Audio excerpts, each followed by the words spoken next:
15 августа на календаре, и вы смотрите студию Белсат. Следующие 2 часа для вас проведу я, Светлана Овчарова, и мой коллега Александр Павко. І сёння ў нашым выпуску вы убачыце. Признание на камеру. Журналисты важных историй нашли российских солдат, грабивших и убивавших жителей украинского села. Да, я там застрелил одного гражданского человека. До 15 гадоў пазбаўлення волі ў горадні судзяць палітвязня Дзяніса Івашына. Журналіста абвінавачваюць у так званай дзяржаўнай здрадзе. Денис ні з якой выведкай не супрацоўнічаў. Ён журналіст, фрилансер. Силовое свержение Лукашенко. Утопия или единственный путь для Беларуси? Пакуль што ніводная палітычная сіла не прапанавала канкрэтнага плана дзеянняў па вызваленню Беларусі ад унутранай і знешняй акупацыі. У Нацыянальным музеі Літвы знойдзеныя беларускамоўныя тэксты 19 стагоддзя, почерк некаторых падобны да почерку Кастуся Каліноўскага. И начнем наш выпуск с новостей из Украины. Утро Харькова сегодня началось с обстрела. Российские войска, по сообщению начальника Главного управления нацполиции в Харьковской области, обстреляли Салтовский район из градов неуправляемыми реактивными снарядами. Подробнее расскажет наша коллега Юлия Бойко. Юля, привет, тебе слово. Так, действительно, хотя правильнее сказать, что даже ночь сегодня в Харькове началась с обстрелов, обстреляли Слободской район, попали в промзону. К счастью, информации о пострадавших или погибших нет. Также был обстрелян такой населенный пункт, как Чугуев, который подвергается обстрелам наравне с Харьковом. При этом нужно понимать, что территория Чугуева намного меньше, нежели города Харькова. И также обстреляли город Мерепа. Ну и около 10:30 были слышны взрывы в районе Салтовки. Было около 10 попаданий. Подробнее в прямой речи.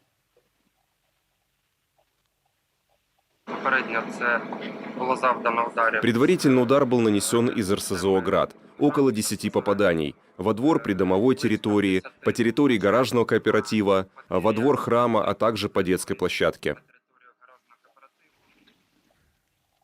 Как рассказал мэр Харькова Игорь Терехов, детская площадка, куда попал снаряд, она частично разрушена, и ее открыли буквально меньше года назад. Это была очень большая площадка в этом районе. Также информация есть о 5 пострадавших, которые находились на улице. 2 из них находились на остановке общественного транспорта. И одной из женщин и еще одному мужчине первую медицинскую помощь предоставлял очевидец этого события. Женщина старше 60, возрастная, у нее была поражена нога, практически ампутирована. Вот, и мужчина, там многочисленные осколочные ноги, там бедро, грудная клетка.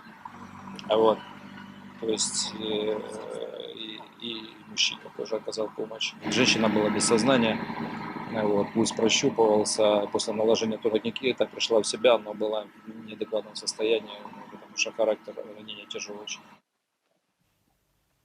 Также за медицинской помощью обратились 2 женщины, которые находились в момент обстрела дома. Они также получили ранения, к сожалению. Одна из пострадавших погибла уже в больнице, врачи не смогли спасти ее жизнь. Хотелось бы в очередной раз напомнить, что российские оккупанты обстреливают исключительно гражданскую инфраструктуру и страдает только мирное население. И когда в следующий раз представительство Минобороны РФ заявит, что они на Салтовке уничтожили хаймерсы, военную технику или неких националистов, я еще раз повторяю, пострадал дом, гаражный кооператив и детская площадка. Ранения получили мирное население, причем все пожилого возраста, которые уж точно не собирались идти воевать. Коллеги.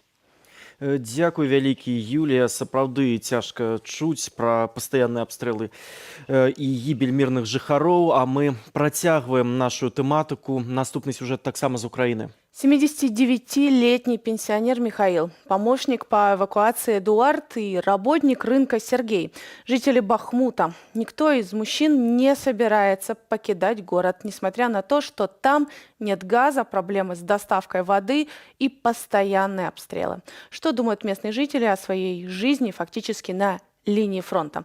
Далее в сюжете.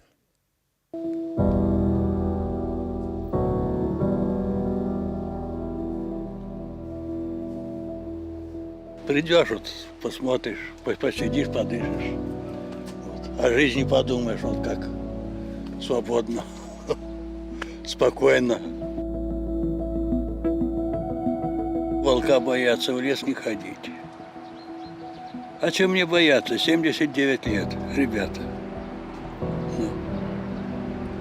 А 7 смертям не бывать, одной не миновать.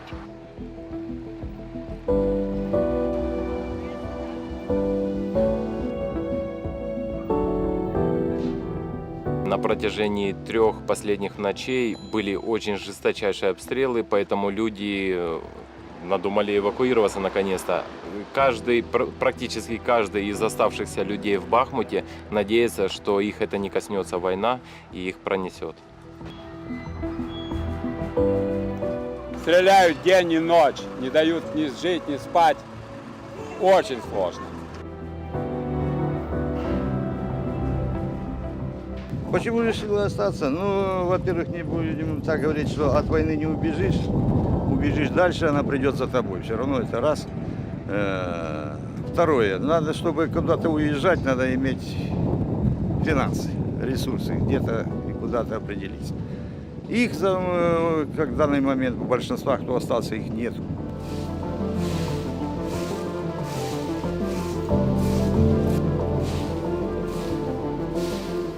Я спросила, а что будет, если они зайдут сюда?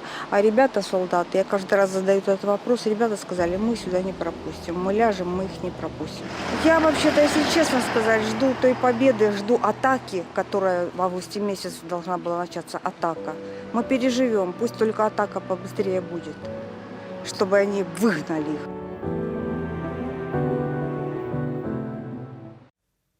А цяпер пра беларусаў на гэтай вайне. Маці камандзіра выведкі Паўла Волата, які стаяў ля вытокаў стварэння палка Каліноўскай, аддаў сваё жыццё за вольнасць Украіны, атрымала медаль «Украіна понад усе» за свайго забітага сына. У гэты ж дзень новыя байцы прынеслі ўрачысты зарок на вернасць Беларусі. А гаспадарня Наталя, маці загінула героя, сказала на мерапрыемстве моцныя словы. Маці Паўла Волата вядомая гомельская выкладчыца Наталя Суслова, якая выходзіла на паслявыбарчыя пратэсты і двойчы адбыла пакаранне сотнямі. Пазней яе звольнілі з філфака Гомельскага дзяржаўнага універсітэту. З тых, хто ведаў Пашу Волата, ведае яго словы. Цябе альбо заб'юць, альбо не заб'юць. Гэта вайна. Хлопчики, я жадаю вам, чтобы все вы вернулись домой в Беларусь с перемогой. Слава нации! Смерть врагам! Беларусь!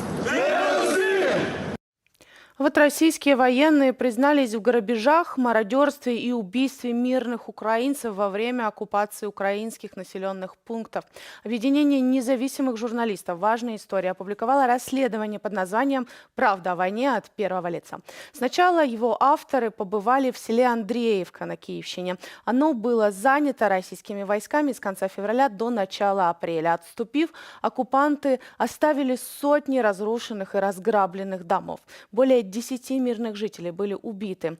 Журналистка «Важных историй» Екатерина Фомина смогла дозвониться до некоторых российских солдат, которые, как предполагается, причастны к военным преступлениям в Андреевке. Собеседники подтвердили факты грабежей и даже убийств, а также рассказали о больших потерях российских войск и некомпетентности командиров, которые не жалеют собственных солдат. Предлагаем вам посмотреть фрагменты этих признаний. Начинают бить в деревню. Никто не знает, сколько там гражданских, где там гражданские. Нам вообще никаких новостей не рассказывают. Нам вот рассказывают про наше направление. Вот мы их давим, вот мы такие красавчики. А с кем воюем, непонятно. А про другие направления нам вообще ничего не говорят. Про потери мирного населения нам также ничего не говорят. У нас артиллерия, это тоже наши войска, также те же самые. Если они бьют по мирному населению, смысл вот этой вот войны. Мы типа пытаемся освободить мирное население от фашизма. Но сами-то его не подозреваем и уничтожаем, это же мирное население. Камбрик начал их избивать, унижать, грозить расстрелом там, за то, что они типа не хотят идти в бой. А по факту вот эта вот спецоперация, она как добровольная все. Нас вообще не считают за людей, нас просто в бой кидают и кидают, и кидают и кидают. Самое главное, эти полковники должны руководить спецоперацией этой. А они сидят в подвале и просто говорят: все, пацаны, идите в наступление, вот нужно эту точку взять. Все. Этому командованию пытались объяснить то, что мы все, больше мы в наступление не пойдем. А Мурбеков там начал выеживаться, одному прикладом по лицу ударил, второму пистолет в голове приставил и типа сказал, типа, я тебя сейчас вообще здесь застрелю, и все, и мне ничего за это не будет. Да, я там застрелил одного гражданского человека. Он давал координаты колонн наших пацанов губили. Из-за него мы привезли 18 трехсотых. Одного тяжелого, у него яйца отстрелило осколком. Я военнослужащий войсковой части 51-460 гвардии ефрейтора Фролкин Данил Андреевич. Признаюсь во всех преступлениях, которые я совершил в Андреевке. О расстреле гражданского населения, о обворовывании гражданского населения, об изъятии у них телефонов и о том, что наше командование не ставит наших бойцов, всю пехоту, которая бьется на передовой, на линии фронта. И с нами на связи Екатерина Фомина, журналистка важных историй, одна из авторок данного расследования. Екатерина, добрый вечер. Спасибо, что нашли время присоединиться к нашему эфиру. Первое, конечно, хотела сказать, отличная работа. Вечер, коллеги, это и вправду спасибо. та история, которую стоит рассказывать и стоит показывать. Екатерина, наверное, первый вопрос. Что в этих интервью больше всего именно вас зацепило и поразило?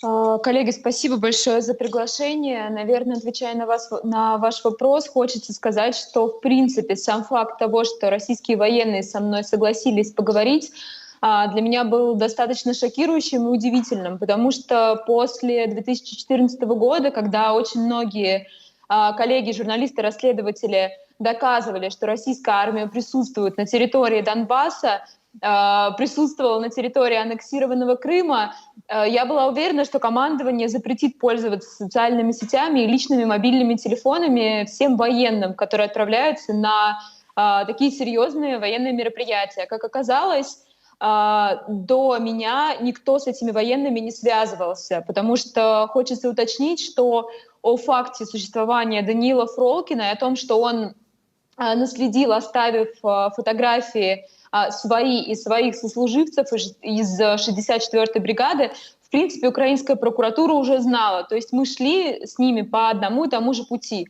Но до меня Данилу и Дмитрию Данилову никто не позвонил. Наверное, самым поразительным для меня было то, с какой готовностью и с какой, как мне показалось, откровенностью они рассказывали о том, что было. Они находили объяснение, разумеется, своим каким-то военным преступлениям, таким как грабежи, мародерство. То есть они все время объясняли, что, допустим, воровали они не называли, конечно, это воровством, допустим, мопеды или машины для того, чтобы ездить по селу и следить за тем, кто сдает их позиции. В дальнейшем самым неожиданным для меня стало, конечно же, признание Даниила Фролкина, который сам предложил мне после часового интервью созвониться с ним по видеосвязи, включить запись и выслушать то, чего я совершенно не ожидала услышать, то есть признание. Я знала, что все 4 военных, которых мы идентифицировали по фотографиям, что они присутствовали в Андреевке, но о том, какую роль они играли в совершении военных преступлений, мы смогли узнать только благодаря показаниям самого Даниила, потому что свидетелем не было ни одного свидетеля убийства конкретно того мужчины, которого убил он, Руслана Еремчука. Екатерина, вот у меня, как у зрителя, когда вы показываете вот второй звонок Данила Фролкина, все равно остается вопрос мотивации человека. Зачем так открыто, так четко, еще и с именами и конкретными событиями об этом рассказывать? Как, возможно, сам Даниил или как по-вашему, как бы вы объяснили мотивацию данного человека? Конечно, таким вопросом я тоже задалась, сразу же ему его адресовала, потому что, как я уже сказала, его откровения были для меня совершенно шокирующими, и никто не ожидал таких показаний. Я ожидала найти какие-то свидетельства военных преступлений, когда я находилась в Андреевке со стороны свидетелей, мирных жителей, но то, что кто-то из военных признается мне в этом, я совершенно не ожидала. Его мотивация я могу объяснить. На тот момент, когда мы созванивались, это было 30 июля, Даниил со своими сослуживцами находились в пункте временной дислокации в Белгородской области.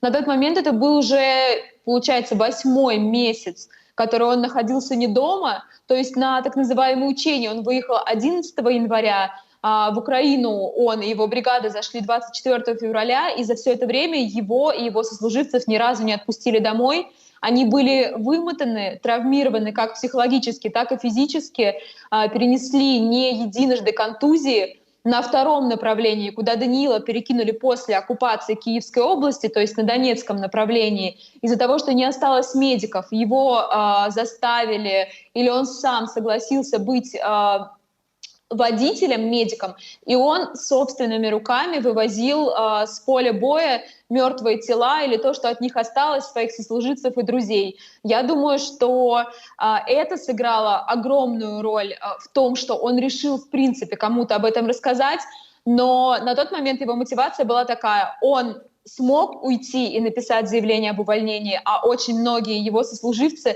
так и не смогли. Сейчас их перебрасывают на Херсон. Херсон, как он мне говорит, это очевидно мясорубка, из которой никто из его сослуживцев и его друзей не выйдет. И он говорит, что лучше погубить одну жизнь, то есть его собственную жизнь, но сохранить жизни многих ребят, которые, как он верит, действительно верит, давая все эти показания публичные, смогут вывести из Херсона и начать расследование того, что происходит действительно в 64-й бригаде, потому что есть очень много показаний того, что бегут оттуда сейчас, бегут оттуда контрактники, пытаются написать заявление об увольнении, просто так уходят из части, собственно, как поступил и Даниил. Об этом свидетельствуют в том числе перехваты украинской разведки, разговоры офицеров, которые признаются друг другу, что бригаду на данный момент укомплектовать невозможно. А вот, Екатерина, наши коллеги, журналисты, также побывали в Андреевке, и мы тоже собирали истории людей, которые жили под оккупацией, и они рассказывали о том, что существовал еще и внутренний конфликт между военными разных бригад и разных групп, которые находились в городе. Были ли у вас какие-то истории, подтверждения вот именно внутренних конфликтов в рамках российской армии? Действительно, я слышала о таких кейсах, потому что Андреевка — это одно из немногих сел, в которых я побывала в ходе своей 3-недельной командировки в Украину. Могу привести пример такого поселка городского типа, скорее даже города Макаров, который находится, он прямо примыкает к Андреевке. Там случилось 2 подтвержденных случая изнасилования. Одно из этих случаев окончилось убийством женщины. Другая женщина смогла вырваться, и смогла вырваться она именно благодаря тому, что на участок в тот момент, когда, как вспоминают местные жители, и сама потерпевшая, ее уводили кадыровцы, пришла разведка, то есть пришли российские военные из другой бригады. Она вспоминает, что это, скорее всего, были буряты, и они застрелили кадыровца. Но, опять же, это не подтвержденная информация, что это был именно кадыровец, то есть это был военный из другой бригады, который пытался ее изнасиловать. То есть она была свидетельницей того, как этого человека, который уже начал совершать над ней насилие, убили. И это один из немногих случаев, действительно, про такое рассказывали. В том числе могу сказать, что слышала от местных жителей о том, что были конфликты и внутри самих бригад. То есть, например, в той же самой Андреевке мужчина Виталий Черкасов, который входил в тероборону, рассказывал, что в его доме с его семьей, то есть держа в заложниках, по сути, его семью, жили офицеры, и они сами говорили, что мы не можем совладать с теми военными, с теми рядовыми, которые у нас под контролем. И, по сути, очень многие вещи, очень многие злочинства, которые они совершают в Андреевке, совершаются, так сказать, просто потому, что они абсолютно вышли из-под контроля.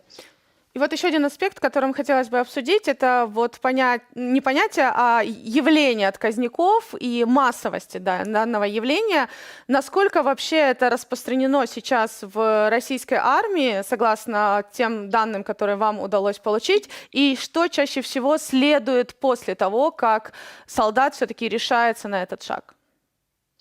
Да, на данный момент мои коллеги готовят большой материал про отказников, в котором им удалось поговорить с теми, кто пытается написать заявление об увольнении, кто его уже написал. Я могу сказать, опять же, ссылаясь на свидетельство Даниила и на свидетельство Дмитрия, что те, кто пытается написать заявление об увольнении, им угрожают физической расправой их командиры, как, например, в случае с 64-й бригадой. Этим занимался командир бригады Азатбек Амурбеков.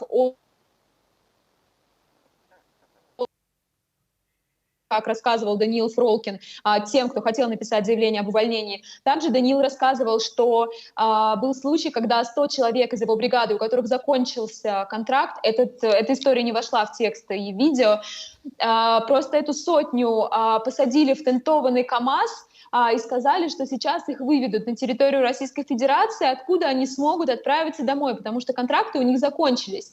Но когда эти российские военные ехали слишком долго, они поняли, что что-то не так, они открыли тент этого КАМАЗа и поняли, что они уже находятся на въезде, по сути, на территорию Украины.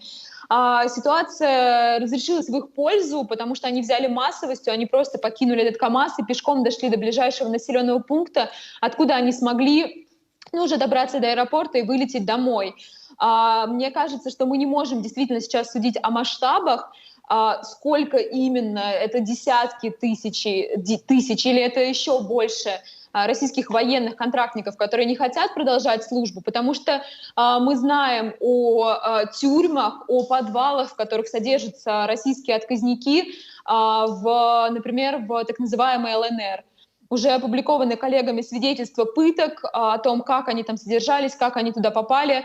Поэтому, мне кажется, о реальных масштабах настроений и какого-то внутреннего состояния, внутреннего духа именно в российской армии мы не можем судить. И я хотела бы добавить и подчеркнуть, что одной из главных целей нашей публикации было дать возможность российскому военному на своем языке, своими словами донести до таких же ровесников, как он, 20-летних пацанов, которые сейчас хотят идти подписывать контракты, что действительно их ждет, что это будет никакая не борьба с фашистами, это будет абсолютно бессмысленная война, в которой они просто станут пушечным мясом и будут воевать непонятно за чьи интересы и ради чьих амбиций. Причем еще непонятно, каково вознаграждение, потому что вот в момент вашего разговора, то, что, по крайней мере, вошло в расследование, суммы не называются, хотя о них очень часто говорят в момент рекламы контракта, но, как видим, та сумма, которая была названа, далеко не совпадает с теми суммами, которые декларируются в момент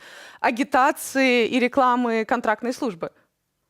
Я хочу уточнить, сейчас военных добровольцев, которых набирают на то, чтобы, по сути, ехать туда пушечным мясом, в России агитируют самыми разными способами. Например, мои коллеги делали расследование про то, как на бирже труда, куда приходят безработные, их агитируют отправиться на войну. В том числе мы сделали огромное расследование про то, как российских заключенных в обмен на то, что им обещают, что им скостят срок и полностью снимут все обвинение, что их отправят на войну, возвращаются оттуда не то чтобы немногие, а практически никто, и по опыту разговоров с их близкими никаких выплат они пока не получают. То есть просто люди там умирают в обмен на то, что вот на эти какие-то обещания, которые так и не сбываются, Насколько я знаю, военным тоже не всегда сразу делают эти выплаты. По словам Дмитрия Данилова, он отказался называть точную сумму, но он сказал, что эта сумма точно больше 100 тысяч, но не сильно. 100 тысяч российских рублей. Екатерина, большое спасибо, что нашли время с нами поговорить. Нашим зрителям очень советуем заглянуть на YouTube-канал «Важных историй» и посмотреть воочию данное расследование. Екатерина Фомина, журналистка «Важных историй», была с нами на связи. Продолжаем рассказывать о том, что происходит в Украине, Беларуси, России и мире. И вот сейчас история из Донбасса, где продолжаются бои, тяжелые испытания выпадают на долю не только защитников Украины, но и врачей, которые оказывают им помощь. Как работают медики в одном из прифронтовых госпиталей в Донецкой области. Далее в нашем сюжете. 3, 4.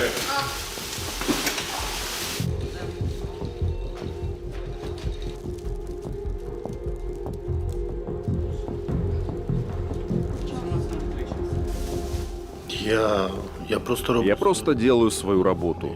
Когда необходимо, мы просто выполняем часть своей работы. Просто важно, чтобы кто-то мог этим заниматься. Я не считаю, что делаю нечто сверхъестественное. Каждый выполняет свою работу, и это создает некое взаимодействие.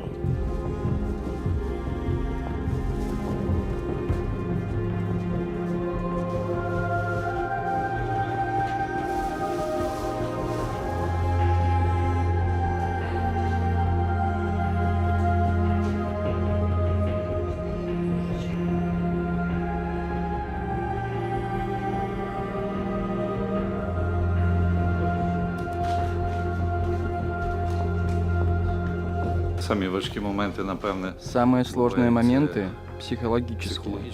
Когда видишь таких молодых парней, 20-22 лет, с тяжелыми ранениями, остаются без конечностей, без глаз, становятся инвалидами.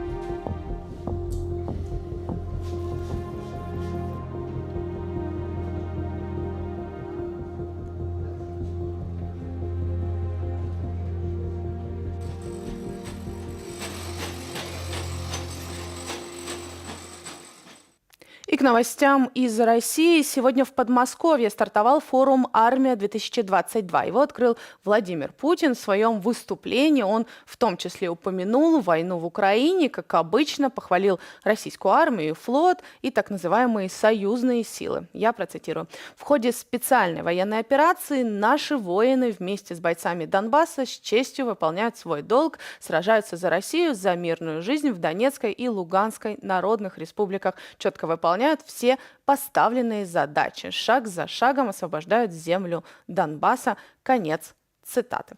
О других новостях из России в нашем ежедневном обзоре. Российские авиакомпании попросили Министерство транспорта узаконить каннибализацию самолетов. Об этом сообщают «Известия». По словам Ассоциации эксплуатантов воздушного транспорта, сейчас разбор исправных самолетов на запчасти в стране ограничен федеральными авиационными правилами. Представители ведомства подтвердили изданию, что разрабатывают проект, который позволит поддерживать летную годность гражданских воздушных судов. Поправки в закон могут утвердить в марте следующего года. В начале месяца агентство Reuters писало, что российская авиация, которая из-за санкций больше не получает иностранные детали, начала разбирать самолеты на запчасти. В частности, Аэрофлот разобрал российский сухой Суперджет-100 и, цитата, «практически новый Airbus А350». Арбитражный суд Москвы начал процедуру банкротства российского юрлица «Радио Свобода». Все это по заявлению Федеральной налоговой службы. Она инициировала процедуру еще в марте. Рассмотрение дела суд назначил на февраль следующего года. С января прошлого года на СМИ составлено более 1000 протоколов за отсутствие специальной маркировки на материалах. В России организация считается иностранным агентом. Сумма штрафов насчитывает почти 1 миллиард рублей. К этой цифре после начала российского вторжения прибавились штрафы по статьям о дискредитации и фейках о российской армии. Власти Москвы ожидают падения городской экономики на 3-4% по итогам года. Об этом пишет РБК со ссылкой на заместителя мэра по вопросам экономической политики. Среди причин снижения – замедление ряда отраслей после начала российского вторжения, в частности, в металлургии и автомобилестроении, где произошла практически полная остановка производства. Тем не менее, в мэрии столицы считают, что спад не будет длительным, и к концу следующего года экономика вновь вернется к росту. Полиция провела обыски в ячейках представителей церкви «Новое поколение». Им вменяют участие в нежелательной организации. Обыски прошли в Москве, Челябинске, Краснодаре, Сочи, Кемерово и Новосибирске. Агентство РИА Новости со ссылкой на источник в правоохранительных органах пишет, что церковь якобы поддерживала запрещенный в России украинский батальон «Азов». Госиздание также опубликовало видео с обысков одного из сторонников организации. Сопредседатель партии «Справедливая Россия за правду» Захар Прилепин собирается участвовать в президентских выборах в 2024 году. Об этом пишет газета «Ведомости» со ссылкой на представителей партии и источник, близкий к администрации президента. Писатель организовывает отдельную от партии структуру и ведет активную деятельность в российских регионах. Как пишет издание, Прилепин уже открыл 6 штабов в России и несколько штабов в так называемой ЛНР и на оккупированных территориях. По словам одного из собеседников издания, идею Прилепина в Кремле восприняли не лучшим образом, и его кандидатура пока согласовывается. Из России пераходзім да навінаў з Беларусі. Памятаем пра кожнага палітвязня. Рэжым Лукашэнкі пасадзіў лекара за краты на 4 гады па 3 крымінальных артыкулах. Неўролага Александра Цялегу затрымалі летась у траўні за абразу чыноўнікаў з Міністэрства ўнутраных справаў. Мужчына напісаў 32 каментары ў іх бок. Ужо на судзе стала вядома, што яго збівалі пры затрыманні. Да таго ж праваабаронцы паведамляюць, што палітвязня пазбавілі спатканняў, пасылак і перадач. Александр Цялега, наш герой сённяшняй рубрыкі «Жыве».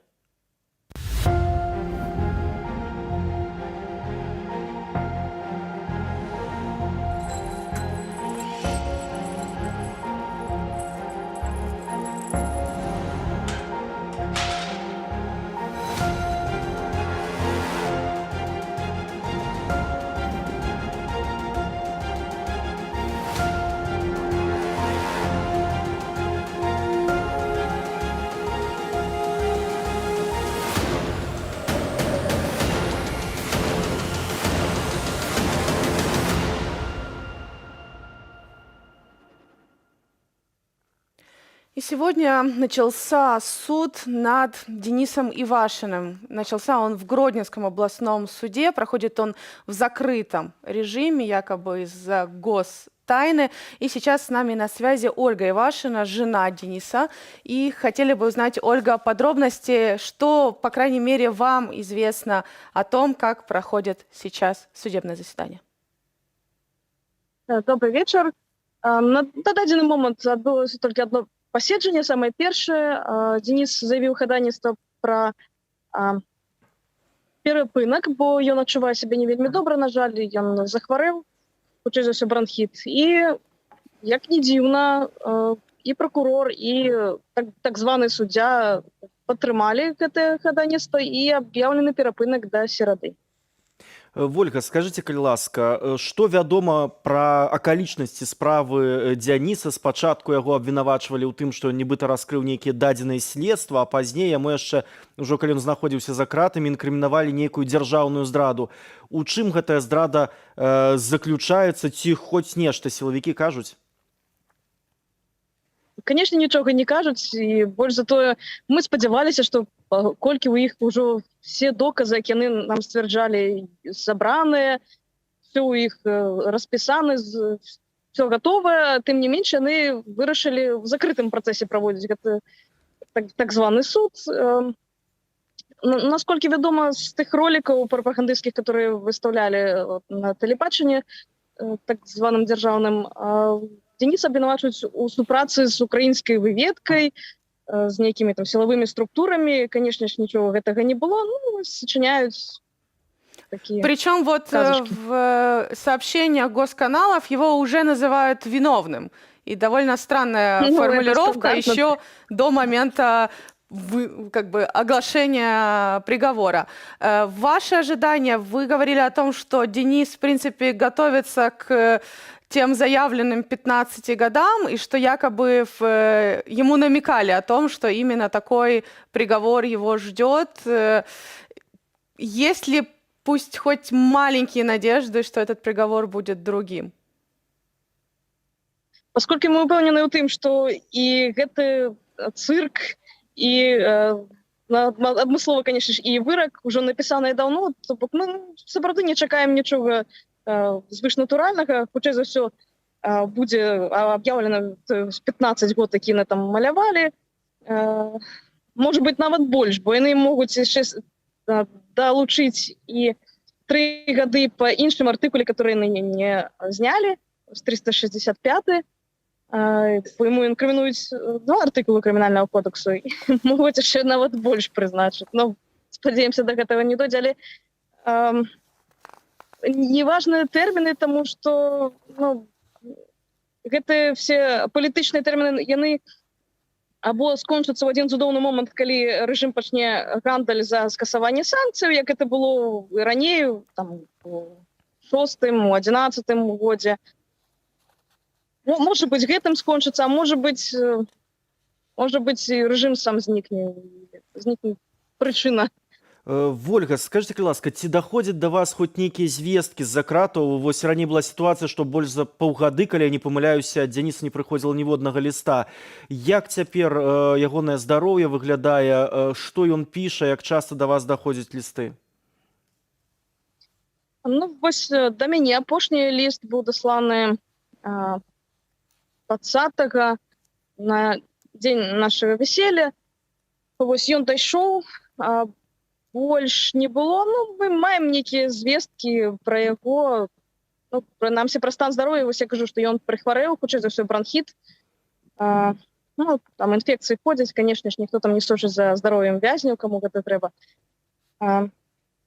Нашы лісты Дзеніс атрымлівае, нават часам хутчэй, чым мы, і, в прынцыпе, все нашыя лісты, большасць, прынамсі, трапляе да яго. Ну, з ягонымі лістамі так, праблема была.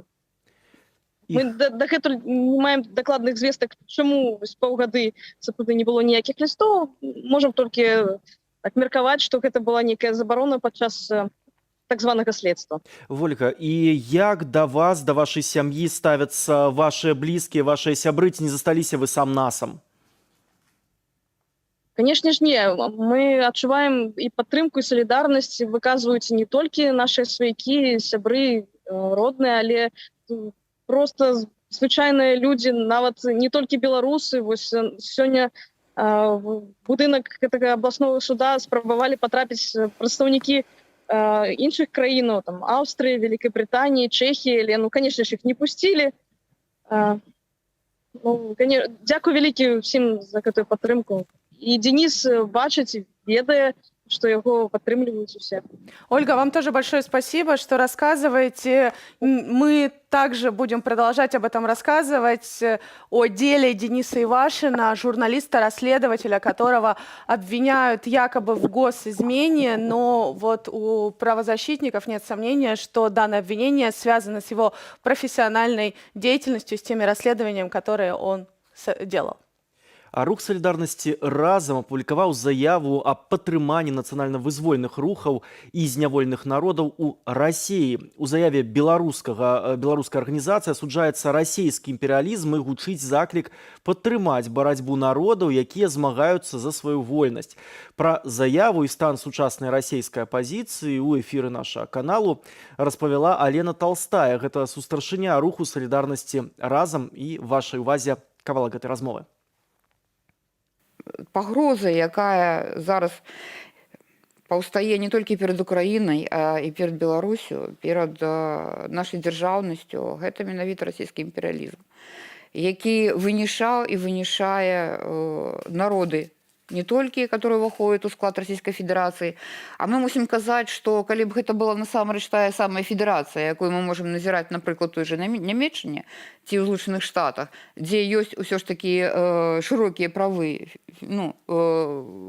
тых, хто ўваходзіць у склад федэрацыі, Расія абсалютна не дае такіх шырокіх магчымасцяў федэрацыі сапраўднай з народам, які ўваходзяць у склад. І ўсё, што адбываецца, это геноцид і этноцид Але сам паняволеных народ у народаў. Расіі маўчыць. Ён нават моўчкі падтрымлівае вайну ва ўкраіне. Не бачым мы вызваленчых рукаў ні ў Карэліі, ні ў Бурятыі, ні ў іншых нейкіх рэспубліках, якія Более ўваходзяць. того, Як? вот был недавно конгресс татар, которые в России, которые практически единогласно поддержали агрессию России в отношении Украины. Там только один человек демонстративно встал. Ну, ваші доводи вельмі нагадують ті самі тези, які висовують зараз з боку, ну, некоторые дзеячы з боку Украины в дачыненні да беларусаў, што, маўляў, дзе ж ваш супраціў? Гэта азначае, што вы падтрымліваеце вайну. І казаць сёння, што тыя народы паняволеныя, якія былі проста сыравінным прыдаткам Расіі, што яны не выходзяць на некую барацьбу, гэта абсолютно несправедліва ў дачыненні да гэтых народаў.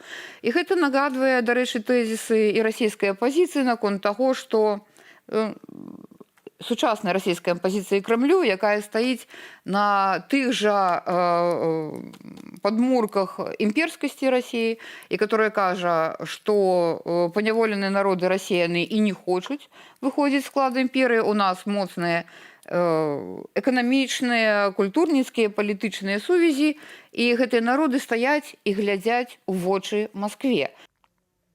В эфире студия Белсат. Мы продолжаем обзором новостей.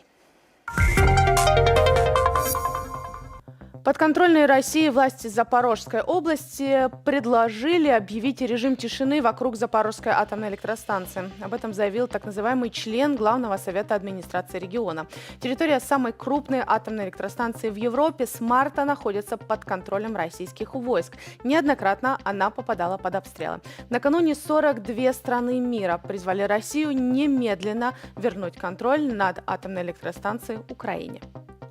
Пачаўся суд над палізнявольным журналістам Дзянісам Івашыным, корэспандэнтам газеты «Новы час» і удзельнікам міжнароднай валанцёрскай супольнасці «Інформ Напалм». Ён таксама вядомы сваімі расследаваннямі, прысвечанымі дзейнасці расійскіх нацыяналістаў Беларусі і былым байцам украінскага спецыяльнага аддзелу міліцыі «Беркут», якія ўцяклі ў сілавыя структуры рэжыму Лукашэнкі.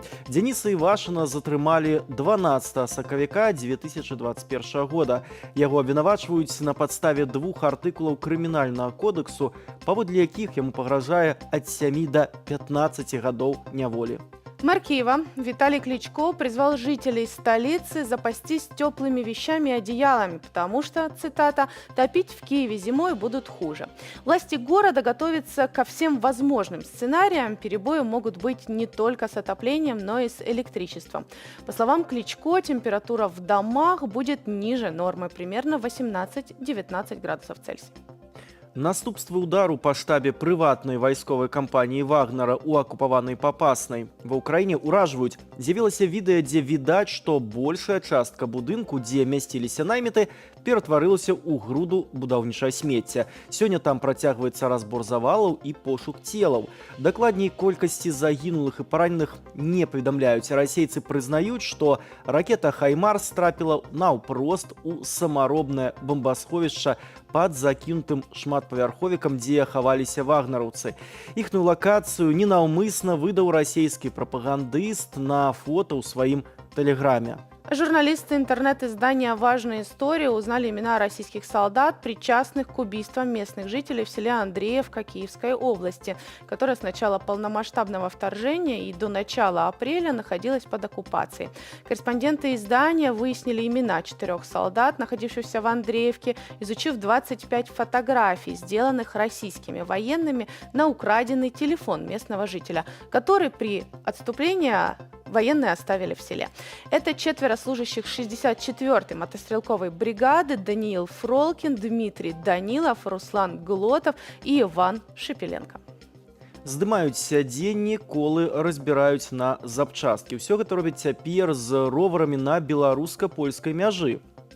Прычына такіх дзеянняў у тым, што колькасць веласіпедыстаў на мяжы значна павялічылася. Пры гэтым польскія памежнікі пачалі знаходзіць схаваныя ў роварах кантрабандныя цыгарэты. Напрыклад, на памежным пераходзе ў Кузніцы падчас агляду ровара грамадзяніна Беларусі выявілі 52 пачкі цыгаретаў.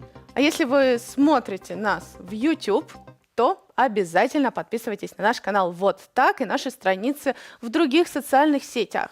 Тем, кто хочет максимально оперативно получать новости из Беларуси, Украины, России и со всего мира, советуем подписаться на русскоязычный телеграм-канал под названием «Белсат.ру». Акрамя таго, мы запрашаем на наш беларускамоўны YouTube-канал «Белсат Ньюс» і на старонку ў Фейсбуку, ды і ў Тэлеграме, які таксама, вось гэтыя старонкі называюцца «Белсат Ньюс». Заходзьце, чытайце, ведайце праўду пра сітуацыю ў Беларусі і свеце. Мы працягваем наш выпуск. Гістарычная знаходка, якая ўжо зрабіла рэвалюцыю. Невядомы раней рукапіс, магчыма, належыць пяру Кастуся Каліноўскага. Аб гэтым у сваім фейсбуку паведаміў гісторык Алесь Смалянчук. Што знайшоў гісторык і які ўплыў мае постаць Кастуся Каліноўскага на гісторыю Беларусі, распавядзе Алла Перумова. Кастусь Каліноўскі – нацыянальны герой і сімвал Беларусі, кіраўнік паўстання 1863 года, публіцыст, паэт. Магчыма, адкрываецца новае слово пра гэтую постаць. Знаходкаю падзяліўся беларускі гісторык, прафесар Алесь Смалянчук. Падчас працы ў Нацыянальным музеі Літвы ён знайшоў у паперах літоўскага правінцыйнага камітэту раней невядомыя тэксты, якія, магчыма, напісаў сам Кастусь Каліноўскі. У фондах Нацыянальнага музею Літвы сярод матэрыялаў літоўскага правінцыйнага камітэту знойдзены некалькі беларускамоўных тэкстаў, відавочна з асяроддзя Кастуся Каліноўскага, почырк некаторых падобны на почырк Каліноўскага. Нават павярхоўны прагляд дакументаў наводзіць на думку, што прынамсі іх частка належала асабіста Кастусю Каліноўскаму. Паўстанне 1863-64 гадоў на беларускіх землях пад кіраўніцтвам Кастуся Каліноўскага – гэта паўстанне супраць расейскага панавання, а таксама барацьба сялянства за палітычную, сацыяльную ды рэлігійную свабоду. Кастусь Каліноўскі для Беларусі і беларусаў это такая асаблівая постаць, паколькі гэта адзін з такіх герояў, про якіх можна дакладна сказаць, што яны вялі узброеную барацьбу калі не за сучасную Беларусь, то за тое, што той час было. Таму гэта, можна сказаць, такі першы беларускі, відавочна беларускі нацыянальны герой. Кастусь Каліноўскі загінуў на шыбеніцы на Лукішскім пляцы ў Вільні за справу адраджэння сваёй бацькаўшчыны. Кожнай нацыі патрэбныя такія героі для будавання самасвядомасці. Так, у ягоны гонар названы полк беларускіх добраахвотнікаў, створаны для абароны Ўкраіны ад расейскага ўварвання. Перад смерцю Каліноўскі па-беларуску лацінкаю напісаў лісты з-пад шыбеніцы, у якіх звярнуўся да беларускага народу. Няма ж, браткі, большага шчасця на гэтым свеце, як калі чалавек у галаве мае розум і науку. Тагды ён толькі магчыме жыць у багатстве, па праўдзе. Тагды ён толькі, памаліўшыся Богу, заслужыць неба, калі збагаціць наукай розум, разаўе сэрца і радню цэлу сэрцам палюбіць. У лістападзе 2019 года адбылося ўрачыстае перапахаванне парэштак Кастуся Каліноўскага і іншых паўстанцаў. Іх знайшлі, бо абсунулася гара Гедыміна ў цэнтры літоўскай сталіцы. Героі спачылі на могілках Росы ў Вільні. На развітанне прыехалі тысячы беларусаў. Сённяшнім жа ўладам такія асобы, як Каліноўскі, не проста не патрэбныя, але і небяспечныя для іх. Адзіны помнік нацыянальнаму герою ў Беларусі стаіць у Свіслачы, дзе некалі навучаўся Кастусь. Алла Перумова, Белсат. І у нас на сувязі гісторык Александр Пашкевіч, з якім мы паразмаўляем пра важнасць сённяшняй находкі. Спадар Александр, вітаем вас. Добрый день. Спадар Александр, вельмі коротка, што гэта за рукапісы, якую інфармацыю нясуць? Там можна расчытаць нейкія, як бы это сказаць, лістоўкі ці адозвы да сялянаў. Што гэта? Ну, я ведаю про эти документы столько само, как и все остальные, бо я сам их оригинал их не бачу, я это написал той человек, который знает Алесь Смалянчук. Тому я думаю, что мы дочасно казать про то менавіта про эти документы, что они себе являются, что они нового нам дают, наколькі змедзіць наша уяўленне пра Каліноўска, пра ягоны час і пра ягоную ролю. Гэта, я думаю, што неўзабаве сам гаспадар Алесь надрукуе, растлумачыць і вядзе ў курс. А тое, што, напрыклад, ягоная навуковая рэпутацыя, ягоная рэпутацыя грамадская, мы ведаем, што ён як бы не схільны да нейкага там перабольшвання, да штучнай неактуальнай сенсацыі. Калі ён сцвярджае тое, што менавіта на ягоную думку гэтыя дакументы належалі Каліноўскаму, ці прынамсі з ім звязаныя, то я думаю, што да гэтай думкі трэба ставіцца сур'ёзна і, відаць, казаць, што гэта сапраўды такая дастаткова важная знаходка. А наколькі канкрэтна важна, гэта пакажа, я спадзяюся, блізкі час.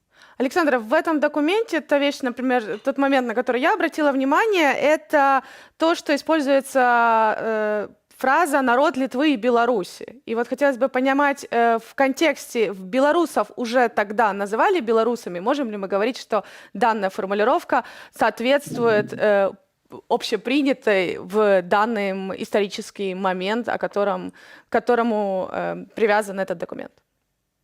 Безумоўна, што паняцце Беларусь тады ўжо існавала, што мы ведаем таксама вядомы паўстанскі пароль «Каго любіш, люблю Беларусь, дык узаемна», які адлюстраваўся у дакументах расійскіх следчых органаў. Таму відавочна, што ўжо тады гэта Беларусь была. А пытанне, што ён пад гэтым разумеў, што менавіта, што для яго была Літва, што Беларусь. Я думаю, што несумненна, што ўсходняя частка Беларусі, это вось Магілёўшчына, там Віцебшчына сучаснай, гэта і была Беларусь для яго і тады. Вось, наколькі шырока ён трактаваў Літву, наколькі ці ўключалася ў гэту ягоную Беларусь іншыя землі, якія не ўсходняй Беларусі цяперашняй, гэта, мабыць, і нават пасля гэтага дакумента, я думаю, застанецца дыскусійным. І хацеў бы запытацца таксама пра натуру гэтых дакументаў. Вось на адным з іх гэта хутчэй выглядае як ужо чыставая такая улётка, дзе гаворыцца дзе параўноўваюцца сяляне, якія выдаюць паўстанцаў з Каінам, з біблейскім, якія выдаюць сваіх братоў, а ў другіх, вось менавіта, дзе выкарыстоўваюцца выразы «пастаянна народ Літвы і Беларусі», ёсць адсылкі да Бога, да змагання. Гэта хутчэй выглядае як чарнавік мужыцкай праўды. Ці можам мы сказаць, што вось гэтыя дакументы это сапраўды нейкія чарнавікі альбо чыставыя версіі паўстанцкіх газетаў? Па іхняй стылістыцы сапраўды падобнае, што гэта не нейкія там прыватныя нататкі, якія пісаліся для сябе, што гэта, безумоўна, дакументы, якія мусілі выкарыстоўвацца былі ў справе прапаганды і агітацыі. Ці менавіта гэта чарговы нумар мужыцкай праўды, ці гэта нейкія іншыя прапагандысцкія ўлёткі. Гэта ўжо як бы пытанне, не ведаю, ці яно будзе высветленае да канца, ці проста будуць нейкія гіпотэзы, але безумоўна, што гэта як бы зварот да народных мас. І тым больш не відаць, што для сялянскіх, улічваючы эту самую, і улічваючы мову, і улічваючы таксама яе скіраванасць. Спадар Александр, таксама на вельмі добрай, на вельмі зразумелай насамрэч беларускай мове Каліноўскі звяртаецца да братоў па паўстанні, да сялянаў. Скажыце, ці ўсё ж такі можна пасля гэтага яго называць, як называюць расійскія прапагандысты, Каліноўскага польскім паўстанцам ці польскім тэрарыстам? Тое, што так называюць польскім паўстанцам, польскім тэрарыстам, это чыста ідэалагічныя цветлікі, якія яго вешаюць, што яго раней нельга было так называць, паколькі вядома ягоная пазіцыя і дачыненні да беларускага сялянства, дачыненні да шляхты, што яго была такая вось акрэсленая, даволі акрэсленая, так званы сепаратызм, якім яго абвінавачвалі нават ягоныя паплечнікі па барацьбе. Таму я тут думаю, што да гэтых дакументаў, то думаю, што тых людзей, якія так рабілі, навешалі гэтыя цветлікі на Каліноўскага, якія яго не прызнавалі за беларускага героя, лічылі палякам, іх усё роўна нічога не пераканае. І гэта тут дадатковым аргументам для іх гэта ўсё не стане. Бо фактычна гэта ўсё ў той же самай серыі, што раней было, на той же самай мове, якая была раней. не бачу тут причин, чому їм відмовлятися від своїх ідеологічних побудов. Ну, будем ждать еще подтверждения, правда ли данные документы были написаны Костусем Калиновским. Александр, большое спасибо. Александр Пашкевич, историк, был с нами на связи. А уже через несколько минут объектив, новости по-белорусски без цензуры, который проведет мой коллега Александр Попко. Но перед этим еще одна история. Пасля 2020 года тысячы беларусаў апынуліся за мяжою. Шмат хто з іх востра адчувае патрэбу захаваць сваю нацыянальную самабытнасць. Таму група аднадумцаў пастанавіла адкрыць у Варшаве школу традыцыйнай беларускай культуры. Там вучаць народным спевам, танцам, гранню на дудзе. Мэта арганізатараў, каб вучні неслі традыцыйную культуру ва ўласныя сем'і.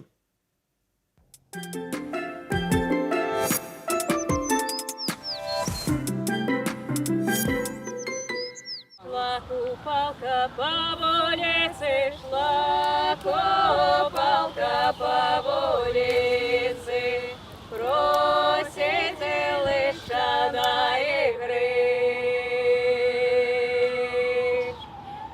Наша школа называецца школа беларускай традыцыйнай культуры ў Варшаве. Беларускія традыцыі, яны вельмі патрэбны нам тут беларусам у эміграцыі, у тым ліку гвалтоўнай эміграцыі, што адчуваецца патрэба ідэнтыфікацыі сябе як беларусаў, каб не згубіць свае культурныя коды. І тады мы вырашылі стварыць вось нашу школку, і на дадзены момант яна дзейнічае ў 3 накірунках. Гэта традыцыйныя спевы народныя, традыцыйныя танцы і гранне на дудзе. Знайшла його дівчинонька, знайшла його дівчинонька, і схилила головоньку. Гэта сабраліся творчыя людзі, які былі вымушаны з'ехаць з Беларусі, але якія не могуць без беларускай культуры, яны працягваюць распаўсюджваць гэтую культуру ў тых месцах, дзе яны ёсць. То бок Беларусь там, дзе Беларусь.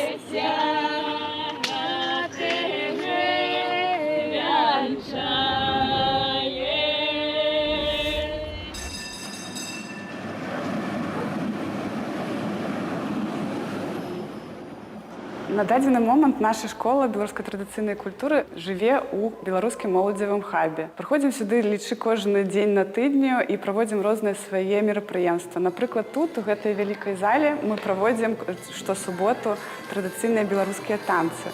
Раз, два, три, 4.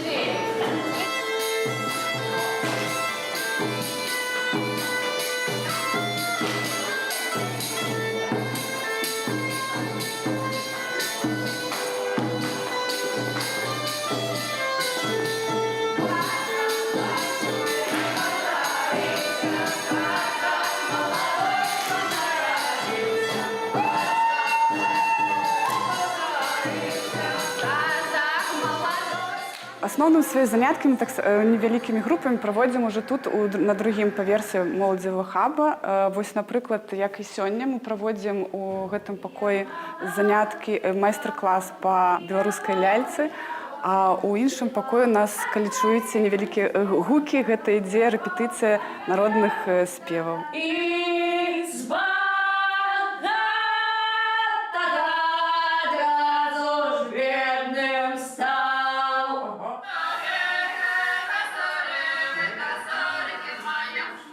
Напрамак у нас пакуль толькі адзін. В аўтэнтычнай манеры проста здымаем, як гэта традыцыйна робіцца. Бярэм песню у яе першапачатковым стане, запісу, як бабулі спявалі, так? Слухаем і пераймаем. Да под мостом рыба с хвостом водится лялея.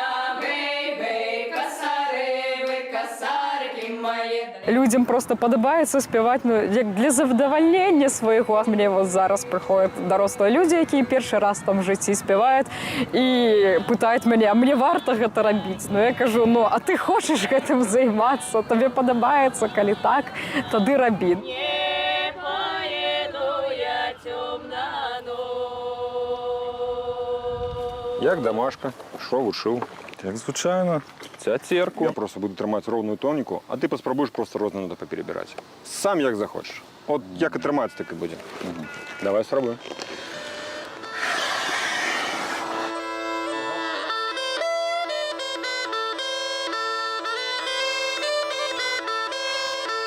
Мой шлях агулам пачаўся дзе-то яшчэ ў школцы, калі я пайшоў у музычную школу і хацеў навучыцца граць на гітары.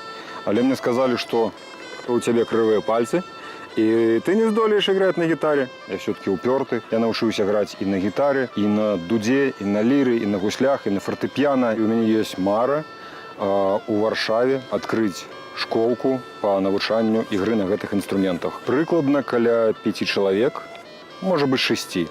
Я здолею навучыць, і на гэта ў мяне хопіць інструментаў. Больш дуд, Богу дуд. Тут все просто.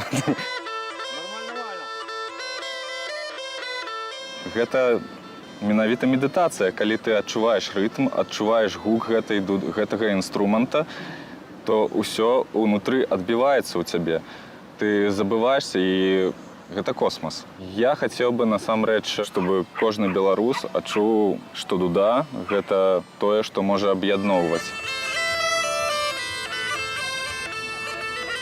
На дадзены момант нас у суполкі каля 25 чалавек актыўных. У нас на старонцы Інстаграм ужо там каля 200 падпісчыкаў. У верасні мы плануем ужо больш грунтоўна адкрыць нашу школку. Будзем распаўсюджвацца ў 5 накірунках. Гэта традыцыйныя спевы, традыцыйныя танцы, навучанне гры на дудзе, традыцыйны строй. Плануем набіраць вучняў ад 5 до 15 чалавек па кожнаму накірунку. І ўвогуле у нас метад, каб праз год нашы вучні ўжо адчувалі сябе паўнавартаснымі носьбітамі культуры, каб няслі ў сваёй сем'і, бо яна культура не нейкая замерлая істота. Гэта тое, што жыве, тое, што не кожны з беларусаў і беларусак маюць на гэта ўплыў.